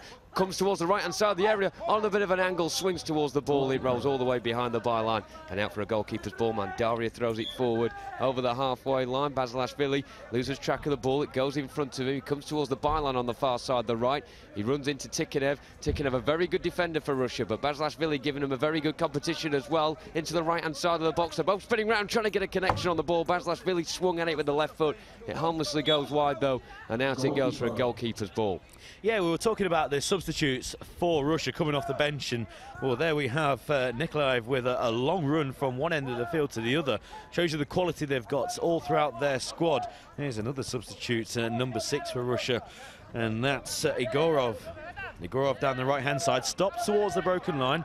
Bit of a wrestling match going on the right-hand kickboard, but now it's with Tikhanev inside the centre circle. Drifts over to the left-hand side, stops by the broken line. Lovely little drag back. Now he goes over to the right, still outside of the Russian third. Now he goes into that final third, stops, goes back towards the halfway line. Lovely close control.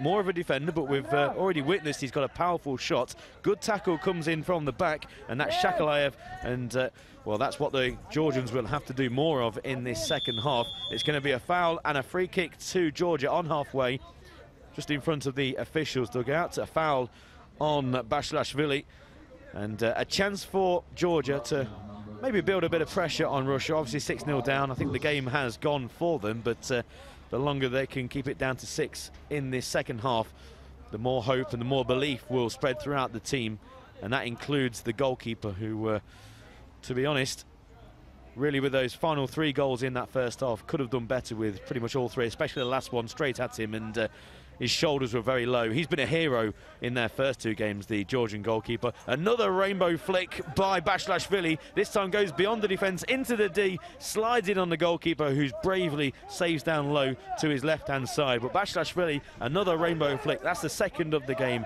and hopefully not the last. Down the right-hand side for Igorov in the final third towards the D. It's inside the D now, and the goalkeeper kicks it against his defenders, and he goes out for a corner to Georgia. Risky play there by the goalkeeper. Instead of just picking the ball up in his square, he decided to kick it. It hit the Georgian defence and then rolled behind for a corner to Russia on the right-hand side. Away to our right, Russia shooting from left to right from our position.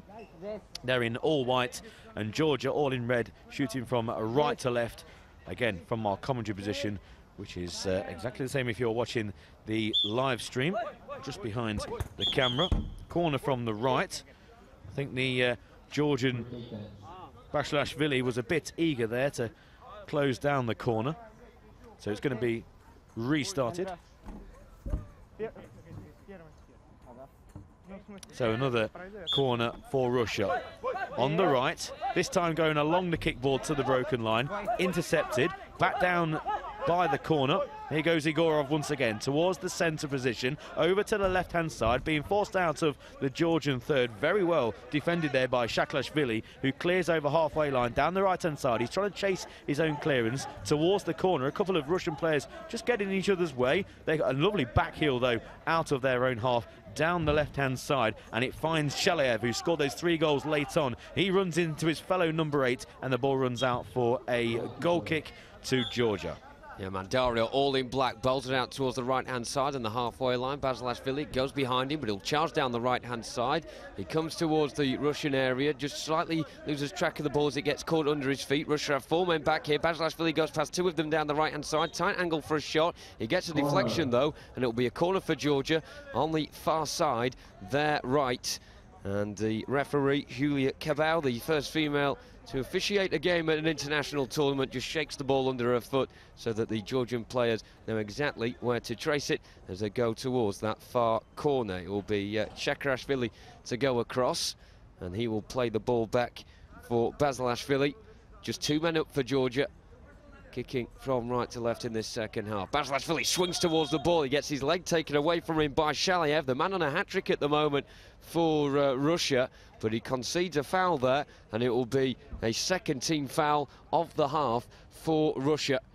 And Georgia with another set-piece opportunity, not too far away from where they took the corner a few moments ago, just a bit further towards the broken line, level with the right corner of the D, and stood over it is Shakarashvili once again behind Basilashvili, who will take this ball. It's a 3-man Russian wall, and just to the right of them is Nikita Agorov, the stocky number 6.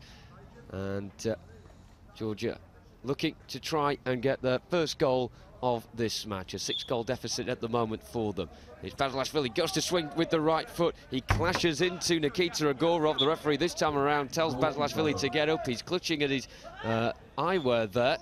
They may have got another smash to the face. That'd be a 3rd one if he did. But Yakolev, the goalkeeper for Russia, bowls it down the far side, the Russian left. Shalayev trying to control the ball. He's got 2 red shirts in his back, right up against the kickboard in front of the Georgian coaches. Shalayev getting his shirt pulled there by Basilashvili. The referee indicates a free kick just inside the defensive zone as far as Georgia are concerned. Shalayev stood over the ball, and coming across will be Andrei Tikhonov. So it's another free kick, this time in Russia's favour. Just a personal foul this time around. But a 3rd personal foul of the game there, going against Shakarashvili. He's already on a yellow card in this match as well. Russia with that kick then to be taken on the far side there left, just over the broken line inside the attacking third. It's Tikhonov, the number 3, stood behind Shalayev, the number 8. That long brown hair, and he runs with the ball now, looking for his 4th for the game. Plays it towards the right side instead for Agorov. Cuts inside on the right channel of the area, just outside the goal mouth. It's poked backwards by the Russian defence. The goalkeeper tries to clear it away. It cannons back off his defender towards him, and then he gets it away at the second attempt to set off a counter-attack. Basilashvili charging towards the box. He gets fouled, he thought, at the edge of the area. He went down, no free kick. And once again, he's got a word to say to the referee. And right down the other end it goes now. A bit like a basketball game, this, in the last few moments. Russia with it in the right corner. corner with Nikita Egorov. Falls back towards the broken line. Really good pressure this by Alexander Shakarashvili, who actually wins the ball. The small, diminutive number 11 for the Georgians. Get towards halfway. It's cleared away by Tikhonov, who maybe have got a kick for his troubles there by Shakarashvili. He clears it down the right-hand side in a moment to breathe, Pete. 6-0 Russia. They've conceded a goal kick, which Georgia will take from the back. Yeah, Georgia roll out down the left. Controlled well by Bashlashvili on the halfway line. Using the left-hand kickboard well. Advances into Russian territory. Now he switches over towards the central position. Goes over to the right-hand side. Still with control. He's got 4 Russian players, though, between him and the final third. And then he brings a Russian player to ground. And I make that possibly his 4th foul. And this is Bashlashvili, who's failed to finish a game so far in these championships. He's had 2 yellow cards in his first game. Missed the second through suspension. The third game, he got 5 personal fouls and was dismissed from the field. And I'm just watching over now. It's the 4th for Bashlashvili.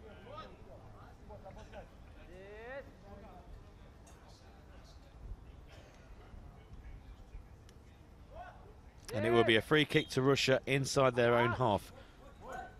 Taken by Shalayev inside the centre circle. Tries to pass the ball forward, but inadvertently plays it straight to the feet of Bashlashvili, who comes over halfway. Shalayev does well, he gets back and just shields the ball away from his Georgian counterparts, and Russia play it back to their goalkeeper, who's going to play it long down the right, off the kickboard on the halfway, towards Egorov on the right for Russia, intercepted by the Georgian defence, but Egorov picks it up right-hand side of the D, turns away towards the centre, back to the broken line. Good close dribbling over to the left. Left-footed shot is wide by a couple of yards. Tries to go for the near post, but just didn't catch the ball properly. Sliced away with his left foot and goes harmlessly wide. Bashlashvili inside the centre circle, rampaging down the centre, brought down by the last man, who was on there all fours when he was brought down. It's around about 10 metres from goal.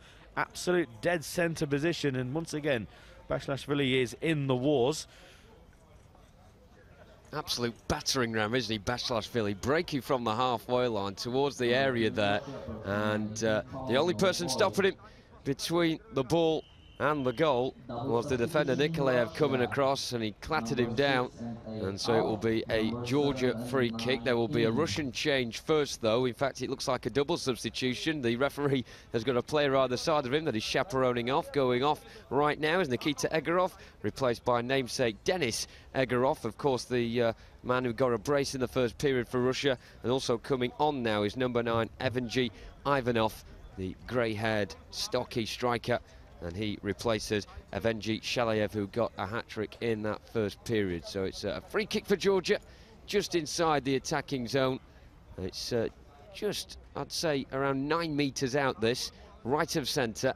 And you've got Alexander Shakarashvili stood behind the captain, Georgi Bashlashvili, with that rugged brown hair. It's a 3-man Russian wall in front of him. And the referee just waiting for the guide for Georgia behind the goal. It was Levan Budishvili to tap the post. Bashlashvili strikes now, it hits Nikolaev at the back for Russia. The wall doing its job and clearing it over halfway now. And it's gone up towards Egorov at the other end. It's well met by the big Georgian centre-back Petriashvili, who clears it towards the right-hand side, and Shakarashvili. He's got his back towards the halfway line, inside his own half, just keeping it on the right-hand side alongside the kickboard. Egorov comes on the scene and wins the ball back, darting down the left-hand side. Really good run this. Ivanov in a central position, really good chance for a shot. He shoots towards the goalkeeper Mandaria, who I don't know if he was rubbing butter or soap on his hands before this game, but he just can't keep to get the ball in between his hands whenever it comes to him. No, he'll be disappointed with that. It was straight at him, no pace at all, and he parries it around for a corner for Russia, and it will be on the right-hand side. And once again, I said in the half-time discussion with Alan March that he'll be disappointed with his efforts on the last 3 goals for Russia in that first half. And he started slightly poorly in this second. Egorov takes the corner, runs into a red wall of Georgians on the edge of the D, and he's forced back to the halfway line. Inside his own half, picks it up on halfway, inside the centre circle, brought to ground by Bashlashvili, but nothing given. Over to the left for Russia. and it's the substitute who actually started the game, Ivanov.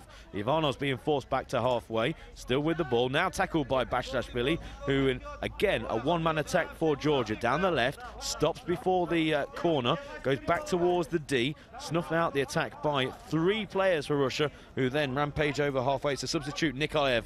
He's got 3 men in front of him, central position, goes over to the left-hand side, pushes the ball past them all, keeps it from going out of play, left-hand side of the D, then just stumbles over the ball, and it's Georgia who clear, and Nikolaev was a bit too eager in trying to get the ball back for Russia, brings down a Georgian counterpart, and Georgia will have a free kick inside their own third, way out on the far right by the kickboard.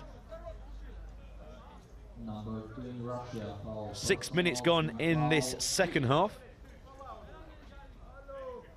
6-0 still the lead to Russia. Although Russia have plenty of plenty of team fouls. They've got 4 so far in this first 6 minutes, so a couple more and it will be Georgia with a chance from the 8-metre mark. But there's plenty of time before that. First of all, there is an injury to a Georgian player, and this is what we feared, Jonathan, that with only 5 players, and many of them possibly might have not even started if they had any substitutes, there's going to be a big effort for them to actually finish the game, and it's the one that we pinpointed before the game that might have a few problems, and that was Georgi Peshrashvili, who went off with a really bad nosebleed actually in the previous game, and warrior-like came on for the final few minutes. He's currently off the field, so Georgia are down to 4 players at the moment, but one of them is Peshrashvili, who tries a shot from distance and just scuffs it wide. It was actually going to be a volley, and I wouldn't put it past him to break the net with a volley. He's tried a few rainbow flicks already, the star man for Russia, for Georgia. But it's with Russia and Igorov inside Georgian territory, central position, lovely dribbling skills. Now he's broken the line, outside of the D, but his right-footed shot goes wide by a couple of yards at least, and it's with the Georgian keeper. Mandaria bowls it out towards the right-hand side, and it's Peshrashvili, the only Georgian inside that half at the moment. Gets towards a tight angle on the right-hand side of the area, slides in to try and shoot towards the net, but it's easily gathered by Yakovlev, the goalkeeper for Russia, in his dark green jersey and black trousers. Throws it out towards the right-hand side. Denis Egorov over halfway. He's got a man up with him on the left. He laterally runs Egorov towards that left-hand side now, up against the kickboard, checks back inside again. Really good close control from him, just slowly getting it between left and right foot. Shakarashvili forcing him towards the near side once again. A bit of a zigzag run from Egorov, who's now forced into his own half towards our left-hand side. And he's battling away just outside his defensive zone. It's still Shakarashvili, tenacious in his back, but the ball is switched by Russia over halfway, diagonally towards the left-hand side. Ivanov now darting down the centre. Bashlashvili back to try and force the ball away. He does succeed first time around, but Ivanov wins it the second time around. Just outside the broken line, Bashlashvili is back and he wants some more action, but Ivanov comes out on top again and waltzes all the way through the defence. Angled drive from the right side of the area as he wormed his way through, but the goalkeeper can this time claim it with 2 hands, Mandaria, and throw it towards the left-hand side. Egorov coming out on top against Bashlashvili in a central position just over the halfway line. Bashlashvili, second time around, wins the ball back. He tries to get through the centre, but he is well marshalled by the Russian defence. So Ivanov at the other end, running forward for Russia, down the left-hand side. The area pokes one outside the foot towards the goal, save first time around, came back towards Ivanov. He couldn't get his bearings right with that shot, scuffs it towards the right-hand side. And Egorov, still inside the attacking zone, in the central position, goes on the outside of his man towards the right, gets towards the right channel of the area, but runs out of room, and it goes out of play, past the byline, and out for a goalkeeper's ball. Mandaria throws it down towards the far side, but it goes straight to Ivanov. Ivanov darting forward. Georgia with 2 defenders back at the moment. Ivanov outside the right foot, lovely goal down the left side of the area. He poked it with that right foot past the goalkeeper Mandaria into his bottom left corner. And Ivanov there, who's been threatening a goal for the past few moments of this match, just waltzed his way down the left side of the box. I said that Georgia only had 2 men back. One of them's off injured. One of them was sulking Basilevsky down the other end of the pitch. And Ivanov got down the left side of the box, just outside the goalkeeper's area, and just poked it with the outside of the right foot into the far corner. Lovely goal. Georgia timeout. They've got a lot of work to do. Yeah, another man that won't be happy with that is the Georgian coach, who actually handed a timeout sheet to the officials on the far side, and it wasn't given, and He's remonstrating over on that far side, but never mind. It's the 7th of the game for Russia, and it's about time that Ivanov actually got on to the score sheets. So it's 1 for Tikhonov, 2 for Igornov, 3 for Shaliev, and now 1 for Ivanov. 7 for Russia. They do have 14 fouls against them, so there is a chance for Georgia, although they have only 3 outfield players on the field. And then during this timeout, 1 sat on the floor, the other one's walking around, shaking his head. And Bashlashvili is being almost consoled by the officials. He would be one of the star players on most teams in this IBSA Blind Football European Championships. He's goalkeeper as well, slumped on the far side.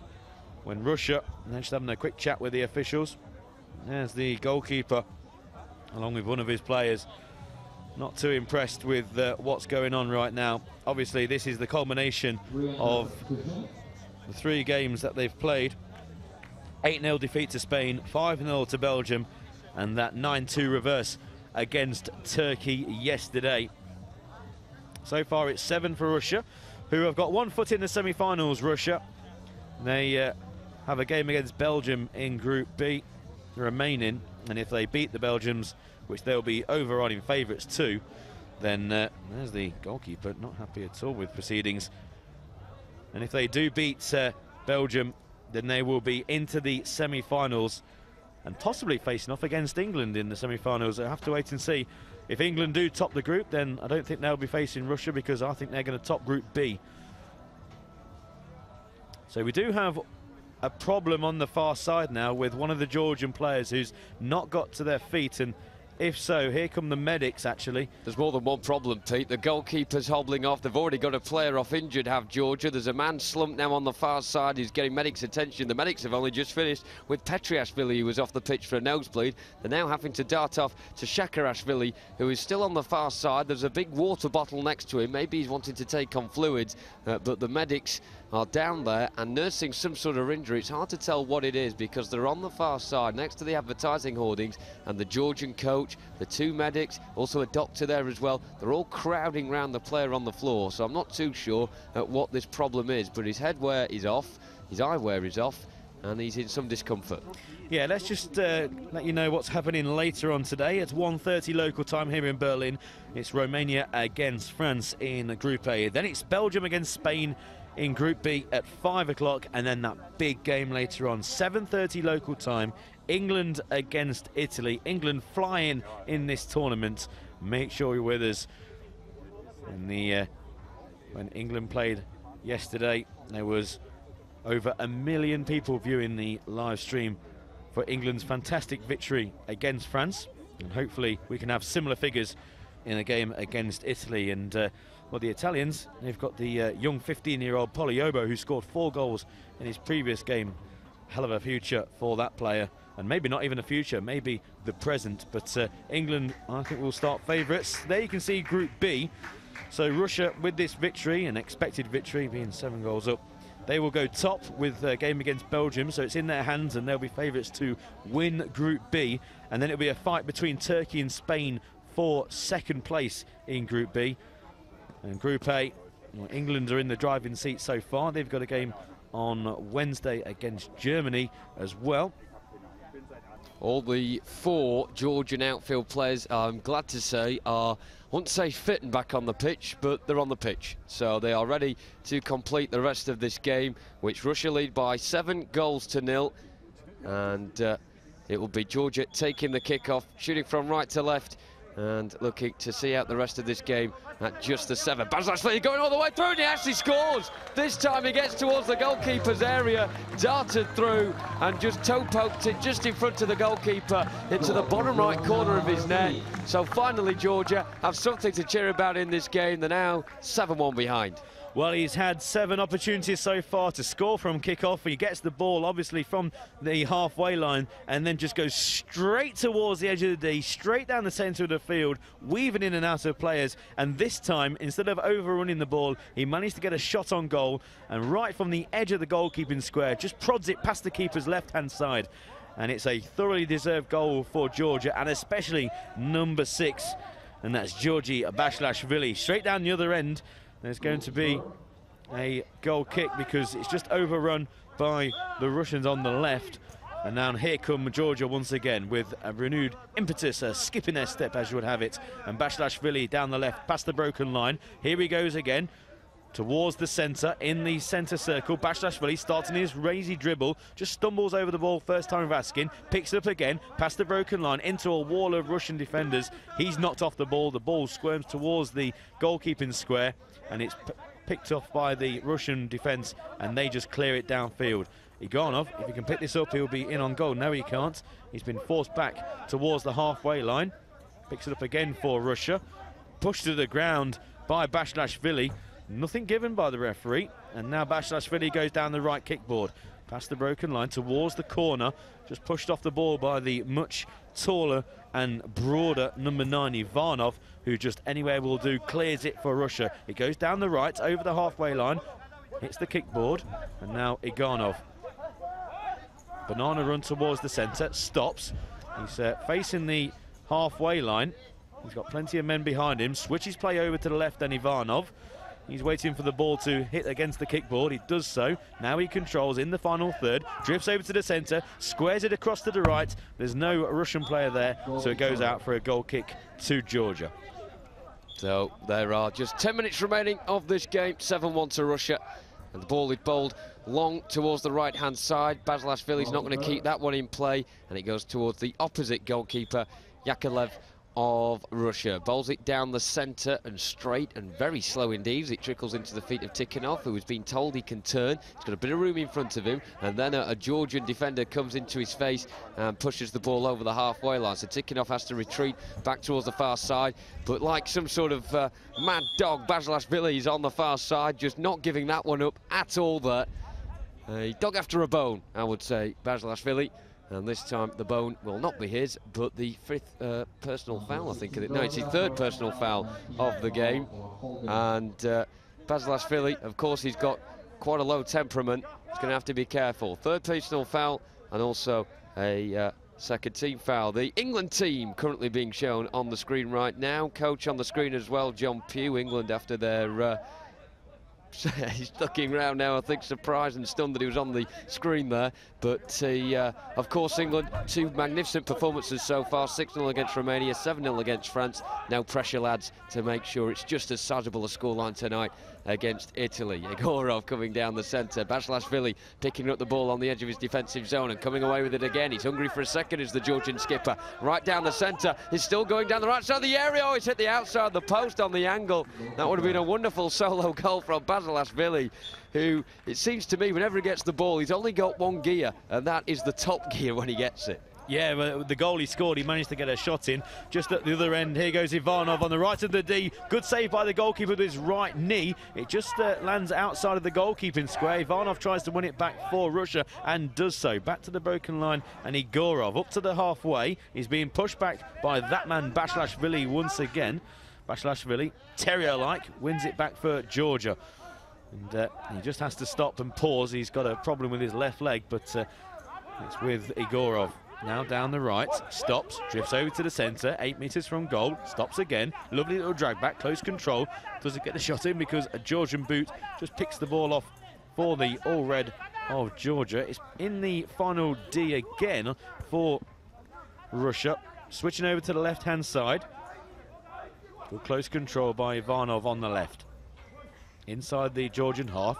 Switches play, goes to the centre, chance for the right-footed shot, edge of the D, lovely diving tackle there, right at the end by Bashlashvili. It's still with Russia on the edge of the D, left-hand side, Ivanov doesn't get a shot off on goal. He had a clear path towards goal, and now he hooks the ball wide with his right foot. But, yeah, 1 or 2 chances there for Russia. They failed to pull the trigger when really the coach behind should have said, now's the time to take a shot. There's players all over the floor for Georgia. With only 8 minutes remaining, fingers crossed, they all can continue. Well, that on the floor there was Bashlashvili after that great slide tackle. He's very small indeed. He's not much taller than around 5'9". He's Alexander Bashlashvili.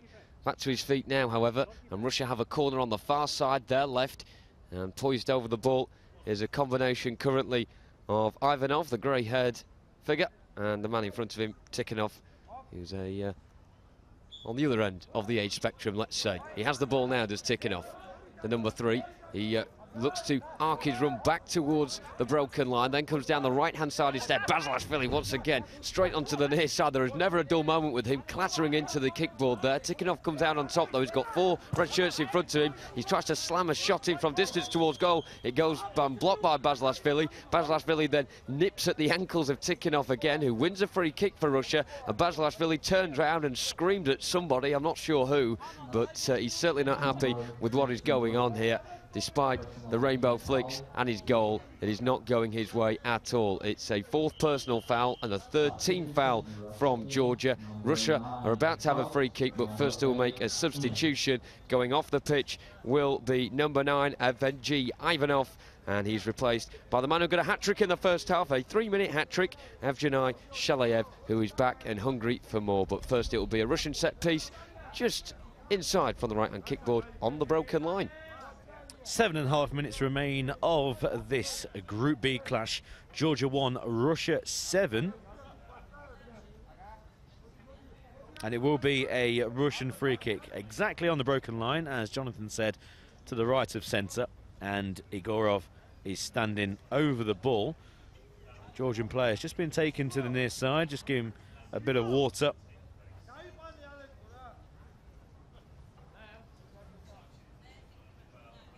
Looks like he's going to be fine to continue. So Tikhonov and Igorov standing over the ball. It's going to be the number 7, Igorov, who scored those 2 vital goals against Turkey in their first game when they got a little bit of revenge for losing in the final 2 years ago.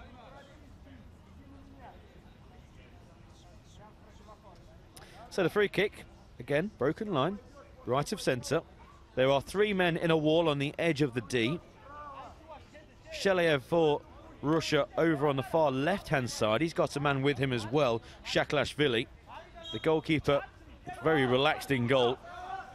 Igorov takes it, just drifts over to the left, tries to do the same over to the right-hand side, but tackled by that man, Basilashvili, who again leads the defence and the attack for Georgia. Pushes Russia back into their own half. Tikhonov now tries a run from deep over the halfway line, past the broken line, down the centre. Now on the right-hand side, shoots over the top of the crossbar. Good connection, and it goes over the crossbar, and a goal kick to Georgia.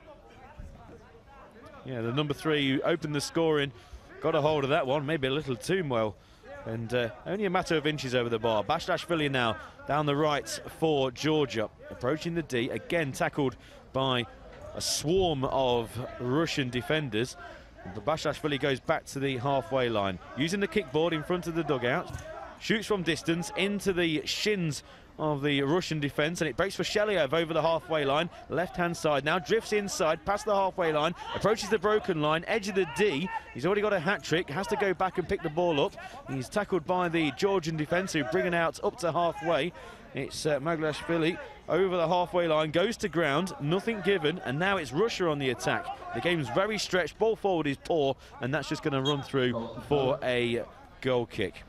And it will be Mandaria all in black to throw it out towards the right-hand side, and once again only 1 man on the end of that, that's Basilashvili. Cannons off the kickball behind him though on the far side, and ricochets in towards the Russian half. Basilashvili still battling away against 4 Russian defenders to win the ball back. He will do so eventually on the halfway line, but then Shalayev storms onto the scene and picks up possession. Bursts over halfway, checks inside from the left-hand kickboard, down towards the near side of the area, and Egorov, right-hand corner of it, he's got his back to goal, tries to turn past the man in his back, which is Petriashvili, the biggest of the Georgian defenders. Egorov goes on the outside of him, on the right-hand side, then worms his way in field again. Lateral running from Egorov, from right all the way to the far side and the left. Shakarashvili now moving on towards the far side to win the ball back. Then he's tackling his own Georgian player at the moment. Real lack of communication from Georgia, who've just kicked the ball clear over the halfway line to no one in particular, and it rolls through harmlessly to Anton Yakovlev, the Russian number 1. He just overarm throw with the right hand towards the near side.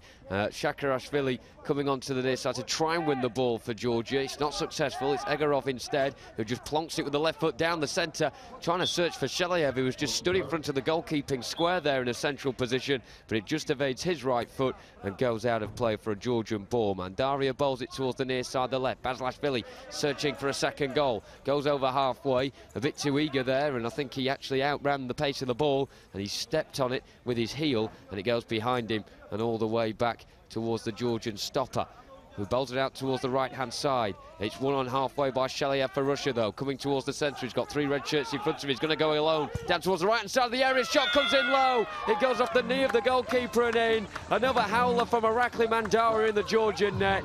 A real scrapbook of errors for him, and I'm sure it's a scrapbook he'll be wanting to throw into the trash can. As Shelyaev got to the right-hand side of the area, he hit it low with the right foot, more or less straight at the goalkeeper, who went down onto his knees. It hit his right knee and squirmed into the far corner of the net. It's a super 8 for Russia. They lead by 8 goals to 1, and a 4th goal of the game for Shelyaev. Yeah, 8 for Russia, 4 for Shelyaev once again. From the right-hand side of the D, going across the goalkeeper, who managed to get a touch on it. At the other end, it's Bashilashvili's shot goes wide of the near post.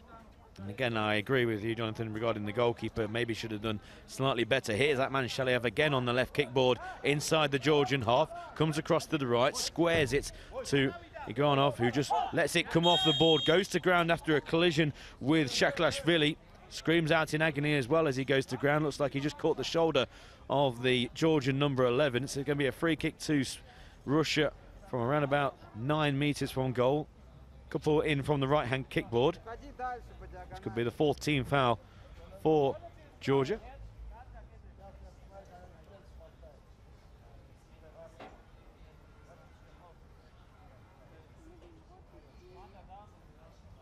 Bit of confusion here with the officials. I think they're trying to work out whether it's a 5th team foul or a 4th team foul, because on the scoreboard it would signify that this would be a 4th team foul for Georgia, but the official on the far side put up the red card which had the number 5 on it. So the officials are just going to cross to the far side and communicate that as to whether or not it's a 4th or a 5th foul, and eventually the number 4 is put up, and clearly 4 fingers also put up by the other official in black on the far side. So it will be a Russian free kick in from the right-hand channel, midway between the broken line and the edge of the penalty area. It's a 4-man Georgian wall, and interestingly, it's a bit like a xylophone. They're sort of going up in height order there, the Russian wall from left to right, with the goalkeeper in the net, Mandaria, ready and waiting for the shot towards his goal. Behind him is the Russian guide, with Vitaly Budikin.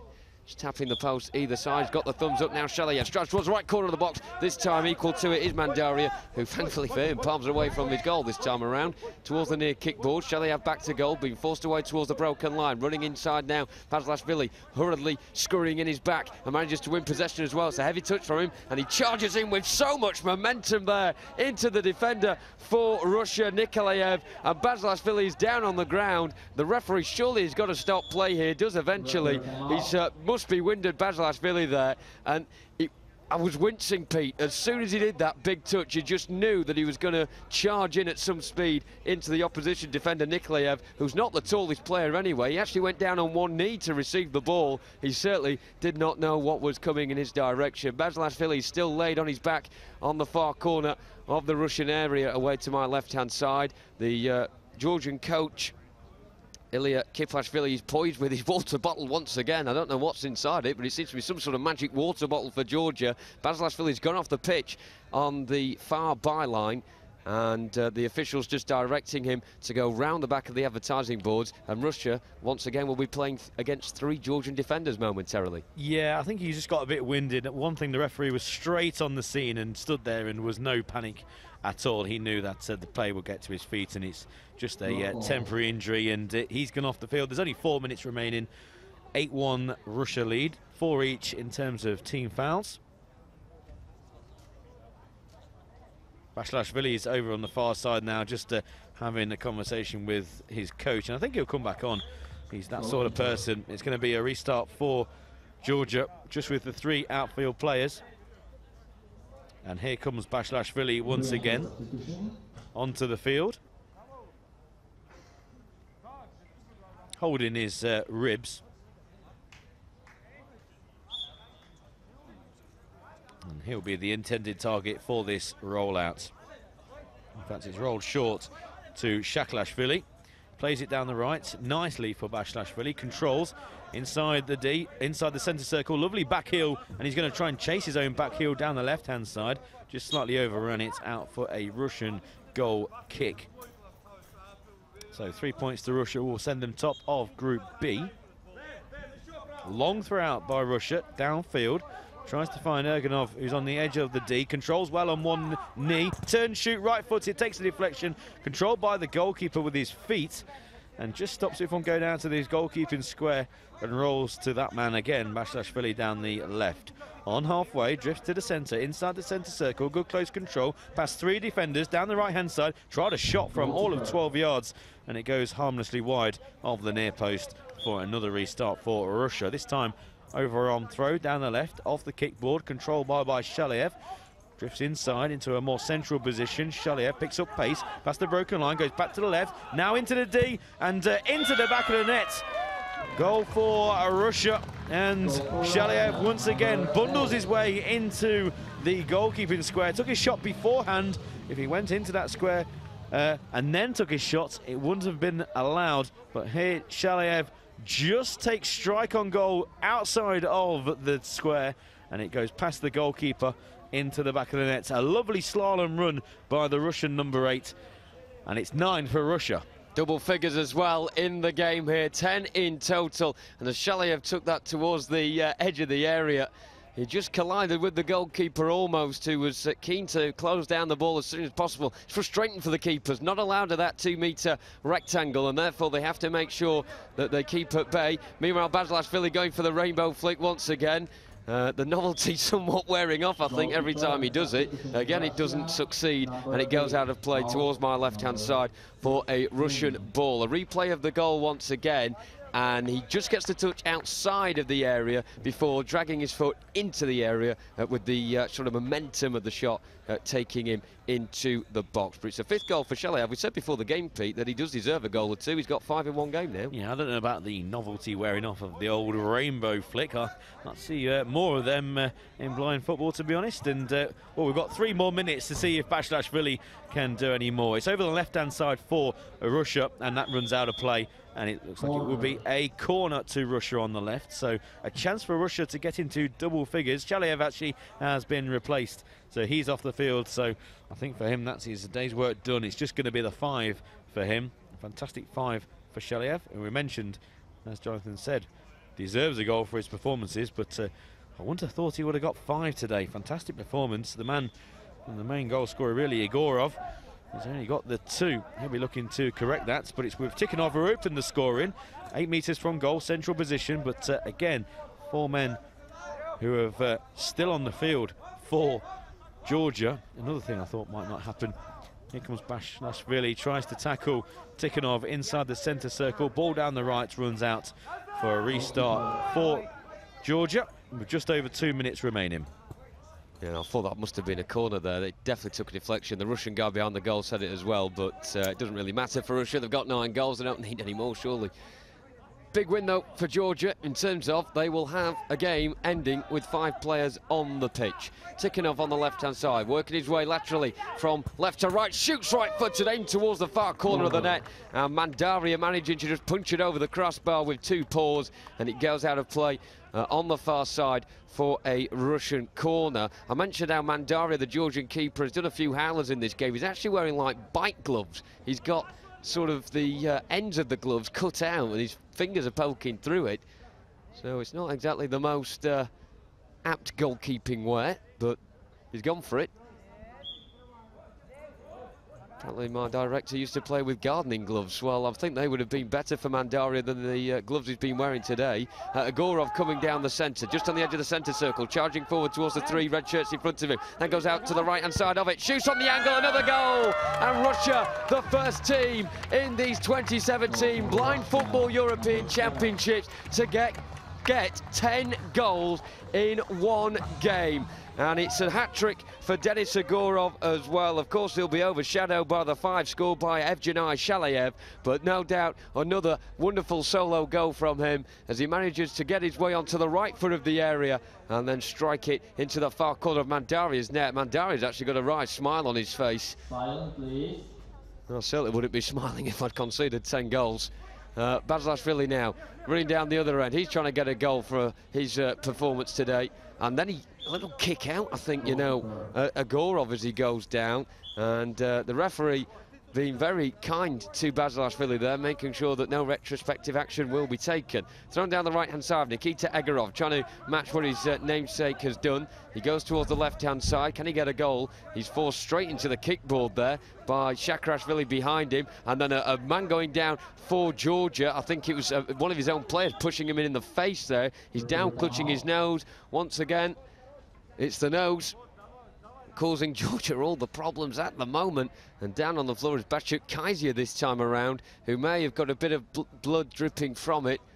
It's not looking good for him as he gingerly gets back onto his feet. He's in a squatted position at the moment inside his penalty area. The referee just crouched over him, asking if he's okay. And I think the medics, once again, are going to be out with their blue fleeces and red baggy trousers. Sort of like fireman outfit for the referee, for the physio, should I say. They're taking off Kaisia here. And I said the big success of this game would be that Georgia will finish the game with 5 men. They're not going to.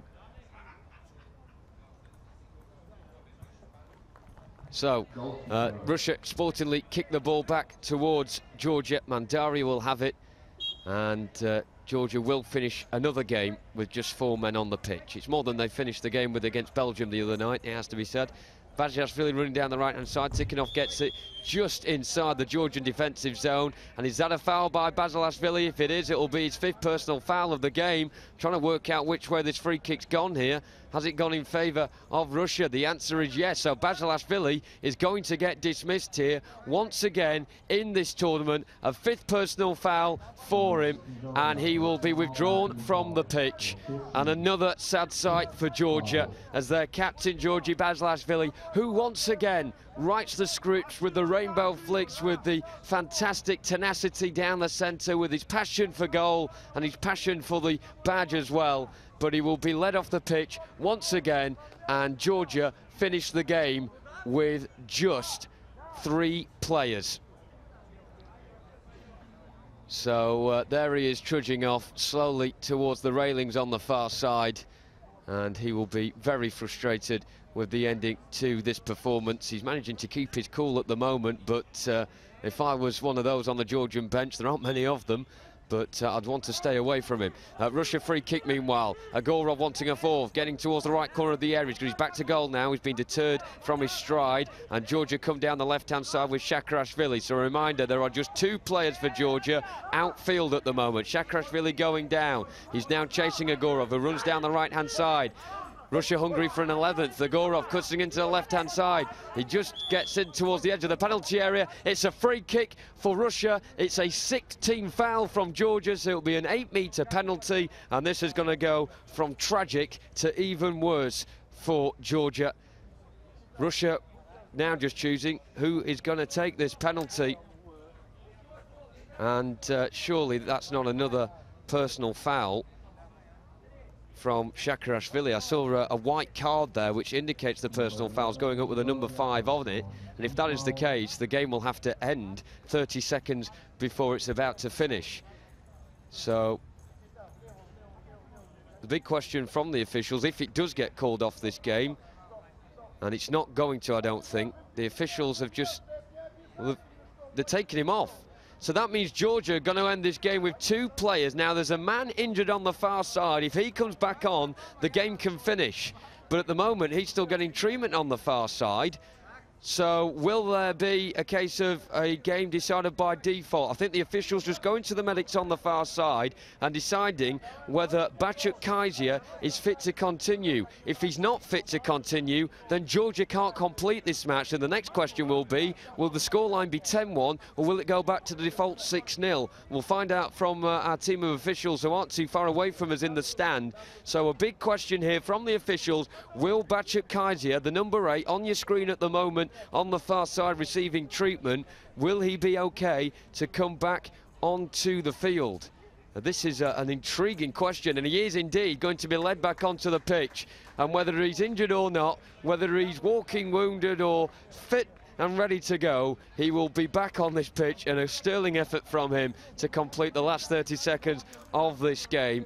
And he may just have saved a bit of not only red face for the Georgians, but a bit of red face for everyone concerned with this game as well. We certainly don't want a game to finish before the end. Now, it is a penalty for Russia from the 8-metre mark, and Tikhonov stands over it. He's looking for his second of the game, and can he get Russia's 11th? So the referee just leading the Georgians away, and the Georgians limping behind the taker of this. So Tikhonov will have, with the right foot from 8 metres out, with the orange boots. He's got hands on hips. He's got his right foot currently on the ball at the moment. He waits for the guard behind the goal just to tap at the post. The guard behind the goal for Russia is Vitalij Budikin in a bright blue tracksuit top with white sleeves and navy blue tracksuit bottoms as well. So Tikhonov strikes it right-footed into the top corner of the net. Nothing that the goalkeeper Mandari could do as it went into his top left corner. Another goal for Russia, who this time aren't even celebrating. They're just trudging back into their own half. Will there be time for a 12th in this game? I don't know. The biggest ever win in an international game was 12-0. This will be the biggest ever win in a European Championships. 11-1 to Russia.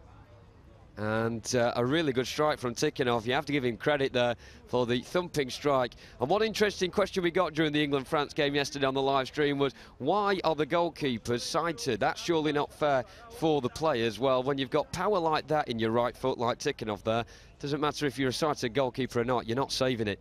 And Georgia, with their 2 players outfield, both stood over the ball at the moment, will take this centre and they just kick it forward with Kaiser. That's all they can do towards the goalkeeper. And Russia want a 12th now. They're down the left-hand side. Agorov. He switches it laterally towards the right-hand side. A square ball to his namesake, Nikita Agorov, just over the halfway line. Right-hand side, near side as we look. Comes in towards the penalty area. Dead central position, shoots left-footed. And the full-time whistle has blown. Once again, Georgia losing the game. But you have to say, it's certainly never boring watching them, is it? 11-1 is the score that Russia win by in the end. How do we round this one up then? Sheliev with 5 goals. Agorov with a hat-trick. He missed a penalty as well in the first half. Ivanov scored. Tikhonov scored from the in the first half. He opened the scoring. He closed the scoring as well from the spot. Wedged in between that, Georgi Basilashvili scored, the captain for Georgia, managing to score a great solo goal from the kickoff earlier in this half. However, the 5 Russian players finishing the game shaking hands with the official. A good moment as well for the sport with Julia Kabau, the first ever female referee in an international tournament. But it's a resounding success for Russia. They win by 11 goals to 1. Georgia once again finish a game with less than the starting 5.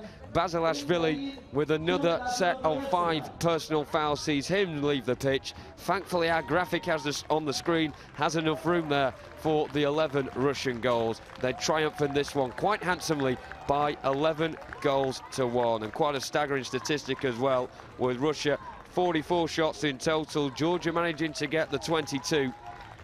But the only scoreline that matters at the end of that is Russia winning this game by 11 goals to 1. Very soon we'll round up that game in the studio with Alan March alongside Pete Selby. But for now, it's Russia singing on top of Group B. They win by 11 goals to 1. And I can now cross over to the studio with Alan March and Pete Selby. Well, it doesn't make great reading for Georgian fans. Peter Selby, 11-1 in the end, all the ones, and the wrong column for Georgia. Sheliev getting 5 altogether. We've had a 7 from Satay of Turkey a little bit earlier in the tournament, and now we've got a 5 from Sheliev as well. So we'll have a look on the screen in a couple of moments at the highlights. Pete Selby, another good battling performance from Georgia. They're just lacking the quality of some of these bigger teams here who are ranked in the top 8. They are. They've only got really 2 men going forward. One of those weren't playing, Margashvili, who was out with a swollen ankle. But it was Basilashvili with his rainbow flicks and real battling performance. Managed to get a goal. And I did say before the game that I think he will score today.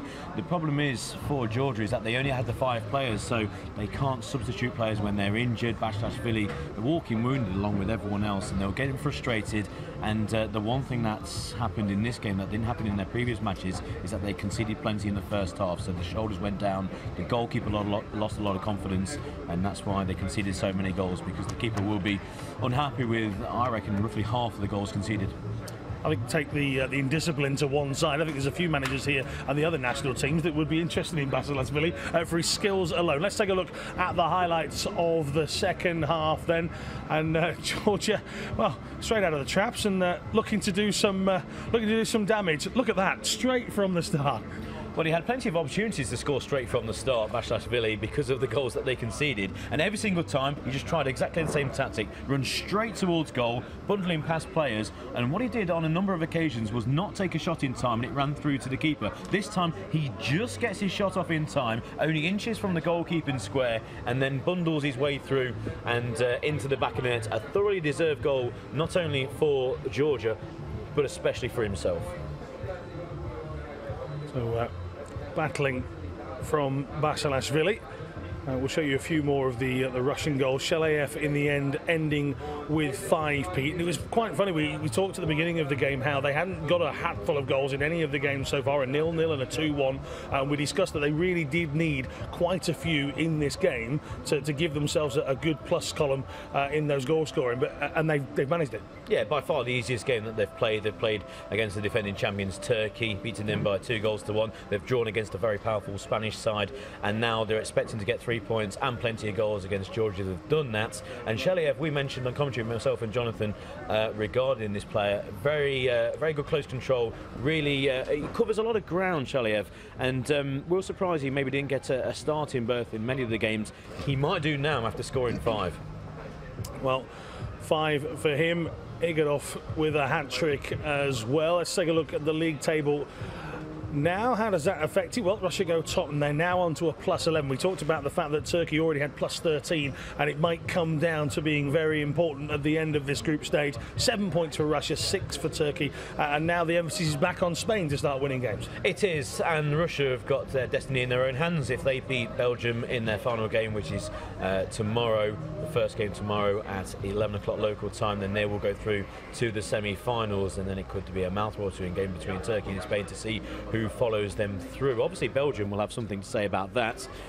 They've been slightly disappointing so far. Yes, they've beat Georgia in a real strange game by winning by 5-0 with plenty of players going off the field for Georgia. But so it's not going to be a walkover for Russia against Belgium, but I'll fancy them to beat them and go through as group winners.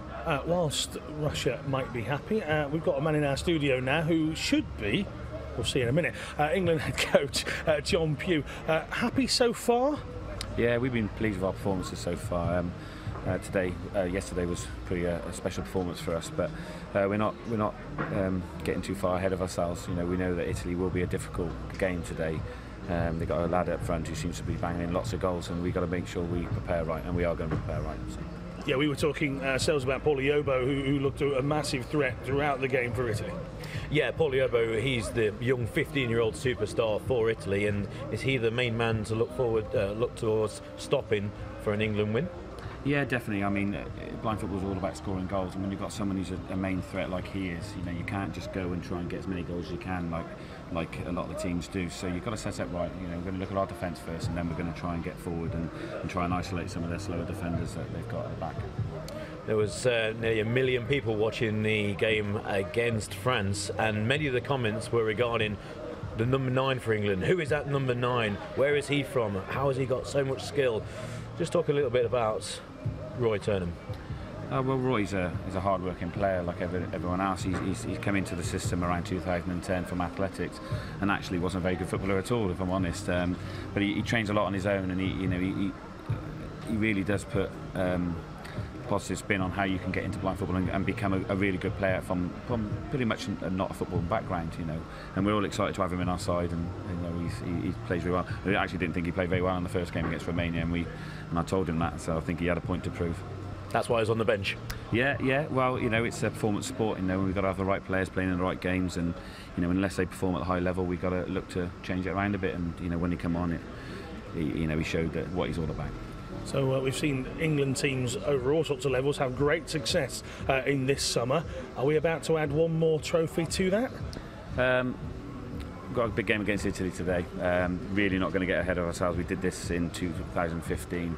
Thought we were going to go on and win the competition and come up against a really strong Russian side who you can see are probably the favourites of the competition for my reckoning. So beat Italy tonight, get a good performance against Germany tomorrow, and then we'll look forward after that.